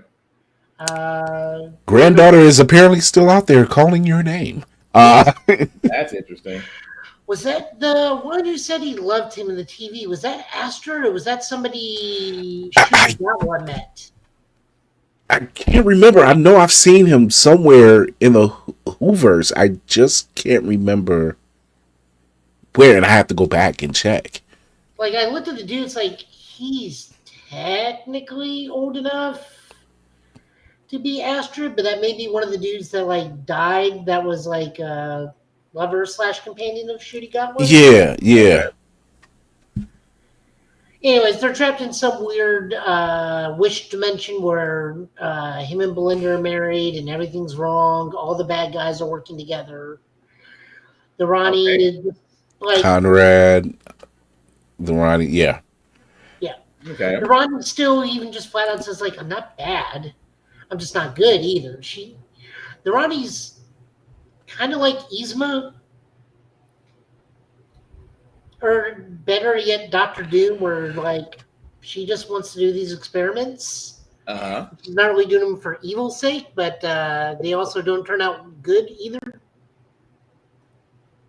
Yeah. By generation is now a thing. It's a thing now. It's not just a one-time thing. It's a thing. It's part of the lore now. I see that's a good thing, because that means they can use past and future actors, and Yep. there's a canonical reason why they're running around. Which I like. I actually enjoy that. Because that means David Tennant can, for the Christmas special, David Tennant or Shooty can just call David's like, yo, I need you over here. Yeah, like seriously, dude. It's like, are you busy right now? Granddad's done hunting groundhogs. Okay, come on. Anime. What I am watching. I am giving you a link because Gundam went and did its thing. It's gonna terrify all the newbies. What are you showing? Hang Chris, on. you watching the new Gundam? No. I actually, I'm getting into Lazarus. Actually, That's not a bad show. no, it's not. It's not. I saw the latest episode. The new Gundam is being made by the Evangelion studio. Okay. This week, we had the Neon Kidna Gundam, but we also had what we had last year from Witch of Mercury, which was widely known as The Clap, which terrified millions of new audiences members because they thought Gundam was going to be about kids in high school with robots that have minor consequences. And then do we need to give a warning before we play this? Oh, no, this is what's known as the Zap. Do we need to give a warning before we play this? No, there's no blood. All right.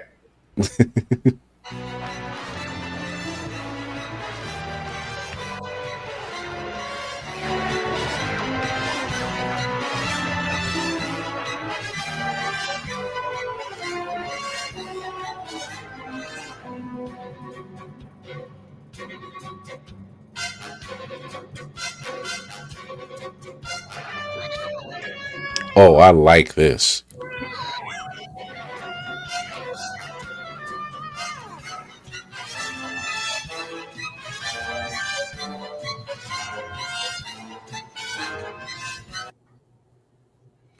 Well, he was right. There was no blood. There was nothing left. So this week in Gundam, we get an origin story for how Zeon kind of won the war. With Char, we learned that Sayla actually was a mobile suit pilot in this continuity. She piloted a GM light gun cannon. Okay. And actually beat Char pretty much immediately. Let's see. Gentlemen, thoughts on the removal and tax of the blue pill. All right. No idea what this is. Blue pill. You're gonna be explaining that one, but KOTOR, don't know that one very well. But go ahead, Joe. Anyways, so we get that, then we flash back to the new thing. We're catching up with the two girls because the dude that had Char's Gundam just like got confessed love to and instead decided to go to an alternate timeline. As you do.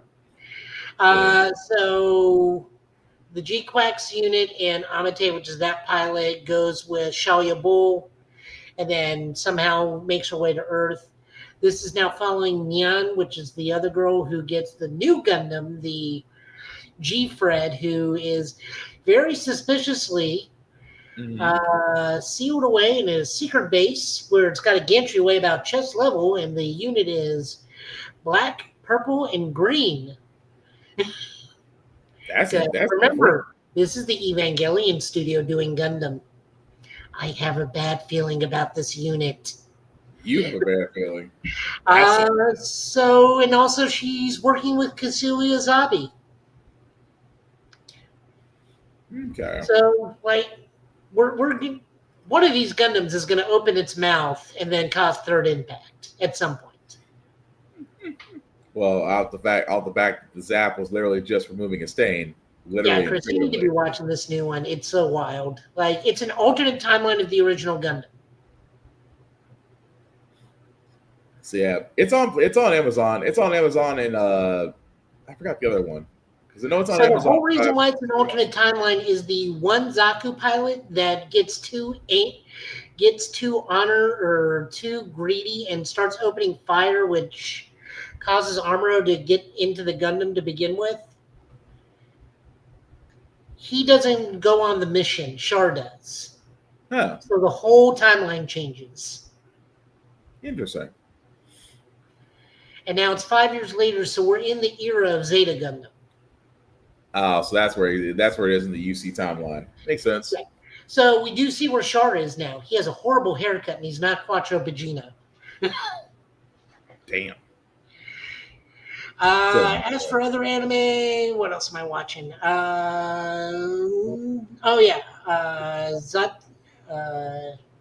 Zatsitabu, or the one where they go to small Japanese towns. This time they went to Osaka and other areas of the beach. Gorgeous views, good food, looking food, all stuff like that. Apocalypse Hotel, another 50 years has passed. Mm-hmm. Some of the staff has grown up. Some of the staff broke down and now have a lower tank body and have become rebellious. So giant mech battle in this episode, which is always fun. But in the end, it's all about running the best hotel on Earth while all the humans are in space or probably dead because of a virus. Damn. But it's good traffic by aliens. I mean, I get that, but still, damn. Yeah, no. It's so that's the good anime there. When we get comics pulled up and everything. All right. But yeah, I have to catch up on GQX because I thought when you said the Zap, I was like, no, please don't be the slap from the Witch from Mercury. I mean, it is the slap. Nobody was expecting that. That was, for all graphic intents and purposes, the slap on the Witch from Mercury was way worse than that. Way worse. Also, the fact that she just came out covered in blood and offered her future wife with the smile on her face. Exactly. Like nothing was wrong. Chris, you also need to watch Witch from Mercury if you haven't. My son actually watches it. That's all there. Like his Prime account is littered with anime. I'm like, all right. I'm trying to find a movie, kid. Everything's a nice little way of saying, like, I want to watch a movie, but you gotta get past Ninja Scroll. Kind of can't pass Ninja Scroll. That's kind of the thing. That's how they get you. But no. But I say between that and Lazarus is good. It's a little bit of a slow burn. I will say that from the last episode, like they are still trying to find this one guy, and I'm running into almost every other side story for them to have so many days left. But it is worth watching. I will say that. Yeah. Okay. Let's see. Just let me see if this pulls up. All right, man. It's all you. All right, we got starting us off Absolute Wonder Woman number 8. I see the thing's going to be doing this. This is written by Kelly Thompson, art by Hayden Sherman, colors by Jordi Belair. The new storyline starts up. We are treated to the new Absolute Dr. Poison, who may be working with Diana because she may know where an Amazon is.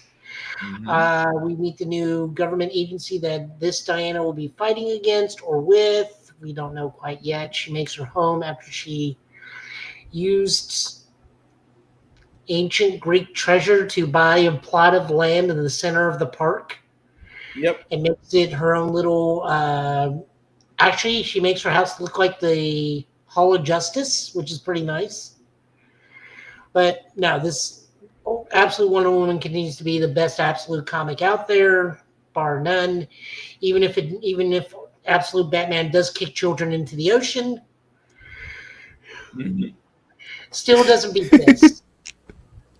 Still. Dang. I mean, we know Bruce has done worse, so I mean, that's yep. Next up, we got Green Lantern number 23.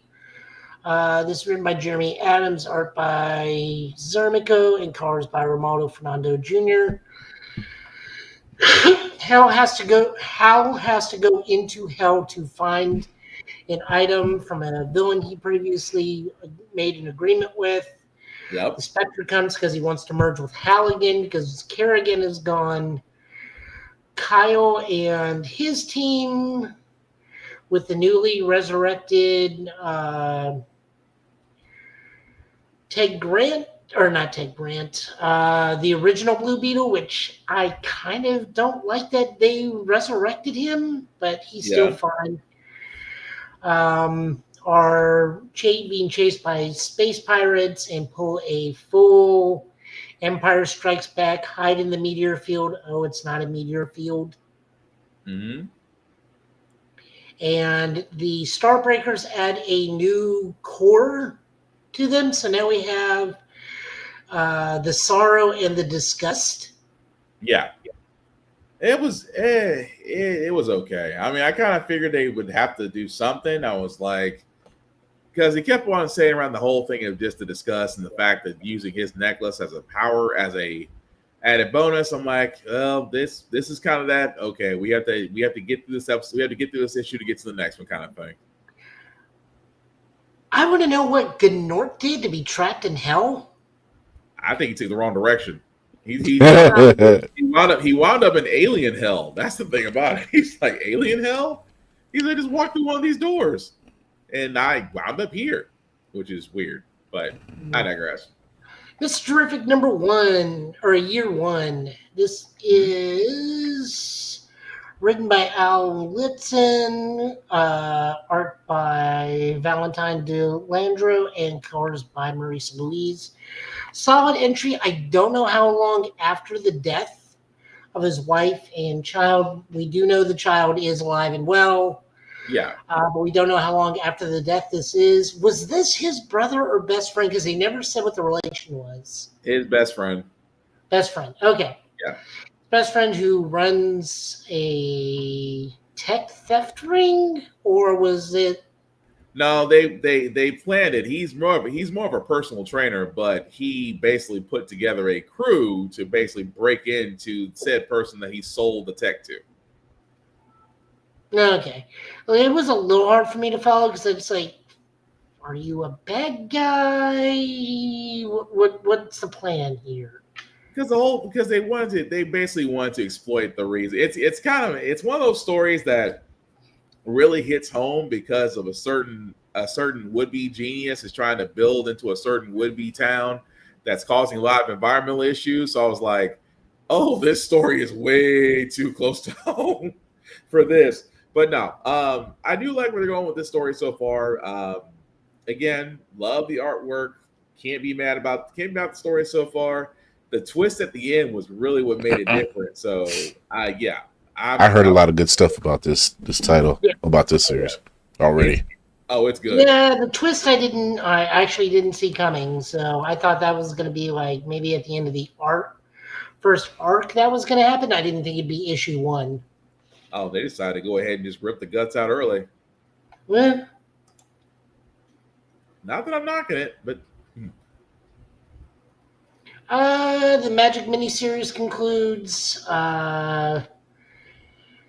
Magic number 5. This is written by Ashley Allen, art by Jermaine Peralta, and colors by Arthur Halisi. Without going too much spoilers, Danny and Ileana just work together and beat the big bad at some minor costs that may elicit a magic down the road, or this may get picked up and extended. We just don't know what yet, but there are going to be some consequences. So, not without spoiling it, Joe, because I know you are a diehard Magic fan. I am biased, yes. Did you agree with the ending? 50-50. Okay. That's all I need to know. For Ileana, this is nothing. What her decision was is not new, but I don't feel like it needed to be made entirely. Okay, that's all I wanted to know, because I wanted to see if you had an issue with the ending. I was gonna say okay, but I'll leave it at that. I don't want to spoil it. I said I didn't have an issue with it, but that's because I've known the character long enough to know she'd make this choice. But when is the ball gonna drop? That part. But just want to make just one dripping on that one. Yeah. I mean, she is of two minds. She's either this, or she's playing rock, paper, scissors with Juggernaut to see who gets to drop in on the assault first. But it does kind of make you think that anything but rock, because she doesn't want to be known as a wuss. She does not. Although it does say something how that ending was. Could it have been that there was a misunderstanding the entire time? Probably. It's X-Men. That's what they live for. Okay, because I took that as dang. So that was a big ass misunderstanding this entire run. But okay, I'm sorry. If I keep going into, I'm going to spoil it. Go ahead. Next up, we got the Predator versus Spider-Man by Benjamin Percy with Marcel Ferreira doing art. And Jay Liston doing inkers and colors is Frank De Morta. This continues to be real fun. I am enjoying this. I can't wait for Craven to catch up to this thing and just be immediately outclassed. Is it bad that I was hoping what would happen in this cover actually did happen? Yeah, this cover does kind of lie. Mary Jane is fine at the moment.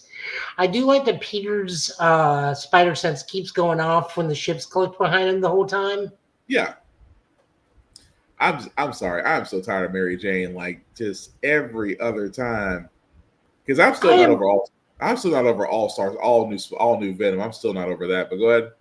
I'm wondering if this is a rogue Predator because those other three are here now. So I'm wondering how this is going to play out. Like I said, I really want to see just Craven meet it and then just get immediately murked.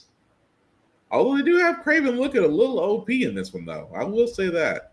Oh, yeah. I mean, he's going to be there and just talk big game and then just get immediately murked. Pretty much. You mean like Sam Jackson style? Yeah. Like that, the way they let me take out the Predator. That is what I made for. It could be worse. It could be Kraven the Hunter, the actual movie, and we all know how that ended. Oh God! Could have called that movie anything else. It would have been fine. Exactly. It would have been just fine. You could have got rid of Rhino too, but that's a whole other story. Yeah, that's another story. Yeah. Speaking of more good Spider-Man books that aren't Amazing Spider-Man. Yes. Mm-hmm. Ultimate Spider-Man. We learn more things. Harry starts moving more publicly. Still needs to be hidden, though. We learned that Wesley is also in the Mysterio Society. So I'm wondering if in this universe Wesley is pulling the strings more than Kingpin. Right. Shoot, his wife. Look, I am a big fan of Jonathan Hickman and his works. He has not let me down. I was gonna say in this one. That's when he leaves the book because the creators. Just when it gets to the peak, and I'm walking away. No, don't walk away. Yep. He did it with the X-Men, although he did. Oh, it was glorious times. Yeah. But no, this was a good issue too. But Jesus, Gwen is Gwen's something else. Yeah. We got X-Men, the Uncanny X-Men. This is written by Gail Simone, art by David Marquez, colors by Matt Wilson. New Mutants, they are still down in the south of Midnight World. Yep. Mm-hmm. They're way down in the darks of the bayou where Man-Thing is watching over and Miss Henrietta is trying to explain. It's like, well, we're kind of in the Prenebula and everything's kind of bad here and everybody has to make a choice if they want to stay, they want to go. By the way, everybody gets emo clothes now. Everybody gets black clothes. I do love the fact they gave a little bit of backstory as far as the Haven House. Yeah. There was a little bit of backstory there, which I thought was pretty cool. I love the fact that Rogue is like, so what are we wearing? Costume Civi's like, everyone. You don't need to worry about that. Right. But no, that was pretty. It was a pretty good issue. Although Deathstream, boy, Jesus, if you are not what emo was back then, the pure culmination of it, it's like, sir, it's like goth and emo all wrapped into one. Right. Like you got to pick a lane, dude. We did have an extra book because the site fully did an update, so we are looking at G.I. Joe. Sorry, Will. I forgot to tell you on this one. You're good. Go ahead. Josh, this is written by Joshua Williamson, art by Adria Miliana, and colors by Lee Lowridge. This is the new arc. So we are looking at the Black Ops G.I. Joe team Night Watch, which is just Beachhead, Flint, and Lady J. Mm-hmm. And it's a mission where we meet everybody. CoverGirl like finds these documents and give them to Colonel Colt, and Colonel Colt just like immediately shreds them. It's like old stuff. Don't worry about it. They're not active. They're active. Beachhead goes and takes a mysterious box from a eccentric rich weapons collector, and Cobra keeps trying to kill him, and he gets the box. We learn it's a non-functioning battle damaged bat droid, and Lady J and Flint was like, yeah, we're going to be working with this thing once we repair it. But there is a good in-joke here, because Beachhead just looks at us like, no, I'm not joining the Joe team. I'm not going to be some idiot drill sergeant, which is what he was in the old animated series. Yeah. So good book. I really love G.I. Joe. I also like that Beachhead's like, no, I'm not joining this team. I'm not fighting giant robots. There's no way I'm doing this. Like, oh, you're gonna be this. Nice. You're fighting something. You're fighting somebody. Because apparently, unbeknownst to him, Hound is now officially a part of G.I. Joe. Yeah. If you read the last one, wasn't it? The comic book day issue. Yeah. Apparently, Mask is also a thing that thing we need to be aware of. Is it gonna be like Silverhawks? No, but like they race swapped Matt Tracker, and he is on the run from the U.S. government because of his vehicle conversion technology. Oh, okay. I'll read it. Interesting. So he's black now. He doesn't have a kid, thank God. Okay, because I thought they were going to do Silverhawks, and it's like Hot Wings. I'm like, y'all. No. Y'all still haven't fixed the problem. We are looking at that new Silverhawks book. It is fantastic, but they have. Oh, hey, Laney. Hey, Laney. Hey. They will not address that Hot Wings issue. They'll never address that Hot Wings issue. They never will. I kind of don't want them to. I'm like, look, don't dig the grave any deeper. They give his origin story, like proper origin story. It was him and Bluegrass have like a tied shared origin, but like they just like Yeah, it's like I said, just as long as they're Silverhawks, yeah, I'll give it a read. I'll give it a first shot. Shoot, I'm definitely tagging Mr. Terrific because I want to keep up with that. I still gotta go back and go reread Grimm because I missed a few spots at that story. Yeah, there's a whole lot of books I need to catch back up on. But those are all the books that are fit to read. Yay! Gotcha. Well, with that being said, we usually at the end of our comic book pool is usually we're going to go ahead and wrap it up. But I will start with the captain, sir. I do know we're on I know we're on a break, but sir, you are always working and let people know what you're up to. I'm working right now. Yes, Bird's Eye View, the ship is landed for right now. We will be back in July. Probably the end of July because it's hot, heavy con season. You will see me and the team out at different cons. Right now, you'll see two of us at DreamCon. So shout out to Tafari TV and my second in command, Kira, aka Roomful of Blurs, aka Lady Mandalore. So you can check us out there. You'll still see interviews pop up on the YouTube channel. So go show your love and support over there. Hit that like, share, subscribe, tell a friend to tell a friend to tell a friend. Shout out to my local comic book shop. Carolyn Johns is a mother and son ran comic book store.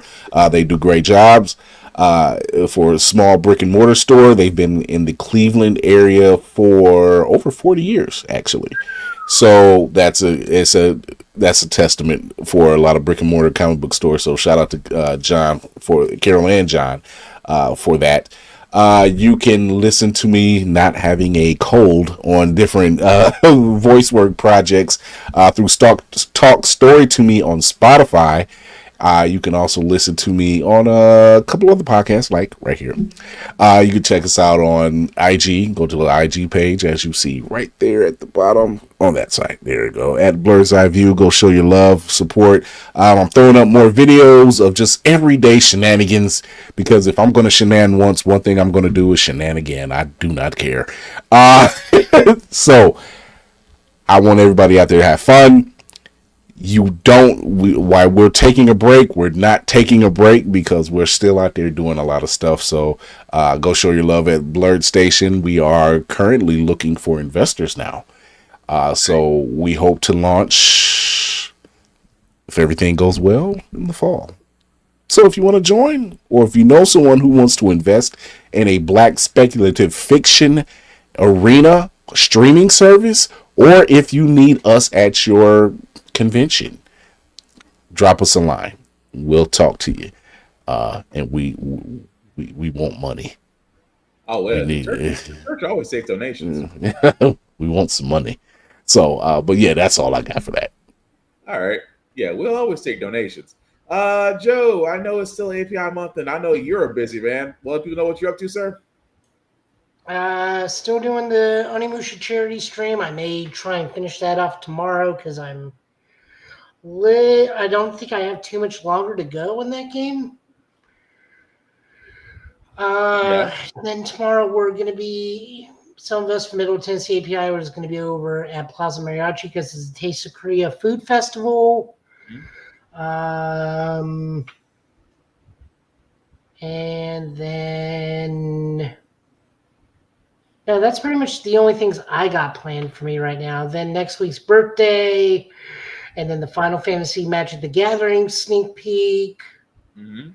I'll be in that. Maybe over at the Game Cave. Just kind of depends on money. Like, it's the first of the month, so I got to plan things carefully. Nope, completely understand that. Yeah, the Magic sneak peek stuff, I'm only coming back in because it's Final Fantasy. I have not played Magic in a very long time. Mine is 2005. So if you're when was Kamigawa? Huh? When was Kamigawa? 2017, 2018? No. I didn't say Neo Kamigawa. I can't think. Let's just say somewhere between 1999 and 2005. If I remember, if my math is off, and it probably is right now.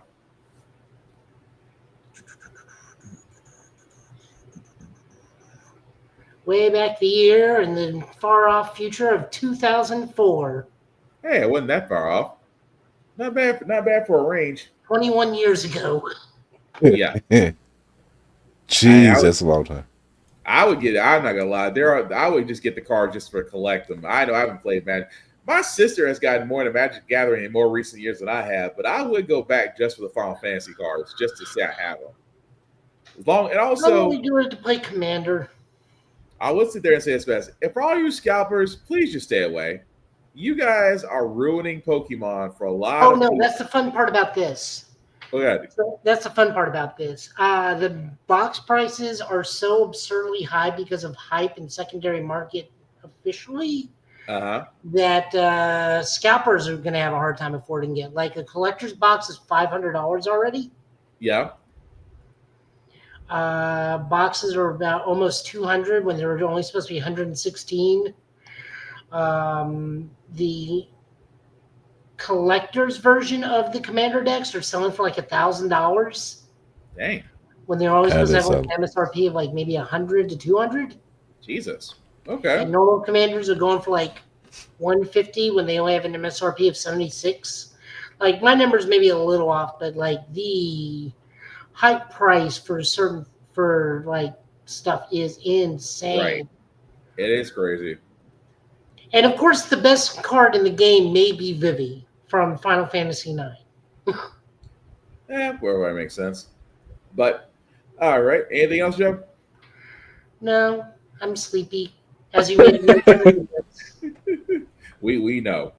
I was trying to say it, but hey, look, it's been a long for it to be a short week. It has been a long week. I don't know what it is about a holiday when you get a Monday or Tuesday off. Those other days afterwards just run longer than normal. Bro, I thought today was Thursday. See, I was there. I'm like, oh god. I almost scared myself on that one. But before I do get to myself, guys, I do want to always, I guess, shameful plugging, as we always say, shameless plugging. Shout out to Always Press Record. Why? Because shows like the Give It Podcast, shows like Blurred's Eye View, shows like How the Frick We Got Here can be seen on APR TV, on the Roku app, or Amazon Fire TV. Definitely like, share, and follow it, because these are the avenues that we should be giving our time and attention. And most importantly, if you can, donate, because these are where our actual tables are at. Not at Tubi, because again, Tubi is owned by the same guy that owns by Fox, and at the same time, Tubi's well worth now. It was over 200 million. Now it's approaching 300 million. So it just goes to tell you. It just goes to show you. Also, sheep. Very much so. But as Captain I said before about Blur Station, yes, we should always support Blur Station. Why? Movies, television, manga, anime, you name it, they have it. $10.99 a month to stream Blur Station. If you do want to definitely support the movement, go to blurstation.com. Select the Join Now button. Select the Blurred's Eye View Affinity membership. Anybody there, whether it's Blurred's Eye View, whether it's Black Spartan, whether it's Geek by Heart, anybody there, we'll appreciate it all the same. $10.99 a month to stream Blur Station. Again, guys, as Chris has said, we'll be launching very soon. You want to jump on this boat while you still can. Why? Because this is a cause. This is a table that we've asked for, that we are not asking any now. We're not asking anymore. We are building. And that point, as one Hellspawn person said, there's plenty of food at the table. You just got to make your own plate. So. And of course, it's also the same guy that has an issue with short people, but that's a whole nother story. Wait, no, he for good cause. For good cause, I'll leave him alone, because he loves going after short people. I was like, they love coming after you, or you come after him. I don't know who fired the first shot. But again, I digress. As for myself, guys, you can find us at the Give It Podcast on all socials, Facebook, TikTok, and YouTube. Like, share, and subscribe, because much like NPR, we cannot do this without you. Your support actually helps us out very much tremendously. At the same time, it helps us beat the algorithm, and trust me, she got hands. We're trying to counterbox as much as we can, but we cannot do this without you guys' help. So again, please like and support. As for myself, guys, Black_Spartan615. You can definitely follow me on YouTube and Facebook as well. Just don't be weird. I don't want to start blocking people and have to keep a list of y'all guys, because it hasn't happened yet. But I'm just saying, don't be weird. That's all I'm saying. As for myself, guys, I do a little bit of streaming games myself. I just finished streaming Doom the Dark Ages not too long ago. Again, fantastic game. Available on Xbox Game Pass Ultimate. If you do have it, you can definitely check it out there. Next game will probably be going back to Final Fantasy VII Rebirth. I still have Monster Hunter's Wilds to start. I still have 5 other games that I need to get to that will eventually be streaming as well. But catch me, Black_Spartan, on almost everything. I try to make almost everything where you can find it. At the same time, guys, Tafari TV, he's not here, but definitely check him out as well. He has plenty of con videos out there right now, because as the captain said, it is con season. There are rules you need to follow, and he has a wonderful library from beginning to end of what you need to do to get yourself con ready. I just have 3 simple rules. Rule number 1, respect the cosplayer at all times. Cosplay is not consent. Please treat people like human beings. These are folks that have taken the time for their craft. Whether it was bought or purchased, it takes a lot of courage to go out there and cosplay as something you love and not be judged, not be seen as a sexual object, not to be, any of those things. Please treat people like human beings. Ask always. Be polite always, because you know why? If you don't, you'll get a guy like me at the con that'll help you find the exit and in the curb with your teeth with no problem. So, rule number 2, wash your ass. I cannot stress this enough, because cons especially at DreamCon, are starting to have baskets of deodorant and soap. This is not cute. We are all grown adults. And Joe, being a healthcare professional, will back me up on this. There are cases out there right now of flu, of cold, of influenza, of measles, of things of that nature, all preventable if you simply use soap and water and wear clean clothes, especially going to cons. These cons have next to nothing in room, which means you could sometimes have lanes as wide as football fields. You could be closed off as a can of sardines. Again, be clean to yourself, be clean to others, especially for somebody that's got me, like I got kids. If my kids get sick, that means I'm getting sick. And if I find out that you got me sick through my kids, I'm whooping your ass. The third rule that I have is the rule that I have above all else. In a world that is cold, that is cruel, be nice, be kind, talk and share and discuss your fandoms. Don't be a dick, and we'll all be cool. 3 simple rules, easy to follow. As Lady said, rule number is clutch. Exactly, all rules of number are clutch. And also, before I do wrap this up, also check out Geek by Heart, as Lady and her husband Jay do movie reviews, television reviews, and they do live game streams. Lady, I think you're playing, I forgot the game you're playing right now, Infinite something. Please let us know in the comments what that gaming is. I think Jay is still running Gears 5. Please let me know if that's correct as well. But definitely check out Geek by Heart. Check out Room Full of Birds. Check out Tafari TV. Check out Mayhem Media. Check out Navy Montello, BlurryCon Speaks. Check out Blurred's Eye View. Check out Show Guy Joe. I think I covered about everybody. Killer Frequency. Thank you, Laney. But again, guys, as we said before here, we're at the Give It Podcast. We are all about just, having fun, distractions, because the world's up is cold. Simply put, guys, don't doom scroll. Get off the phones, go outside, go enjoy some free air, do something that makes you laugh, do something that makes you happy. Check on your people, call or phone call or text. At the same time, guys, if you have the ability to make somebody smile for a minute or an hour, do so. The world could use more of it.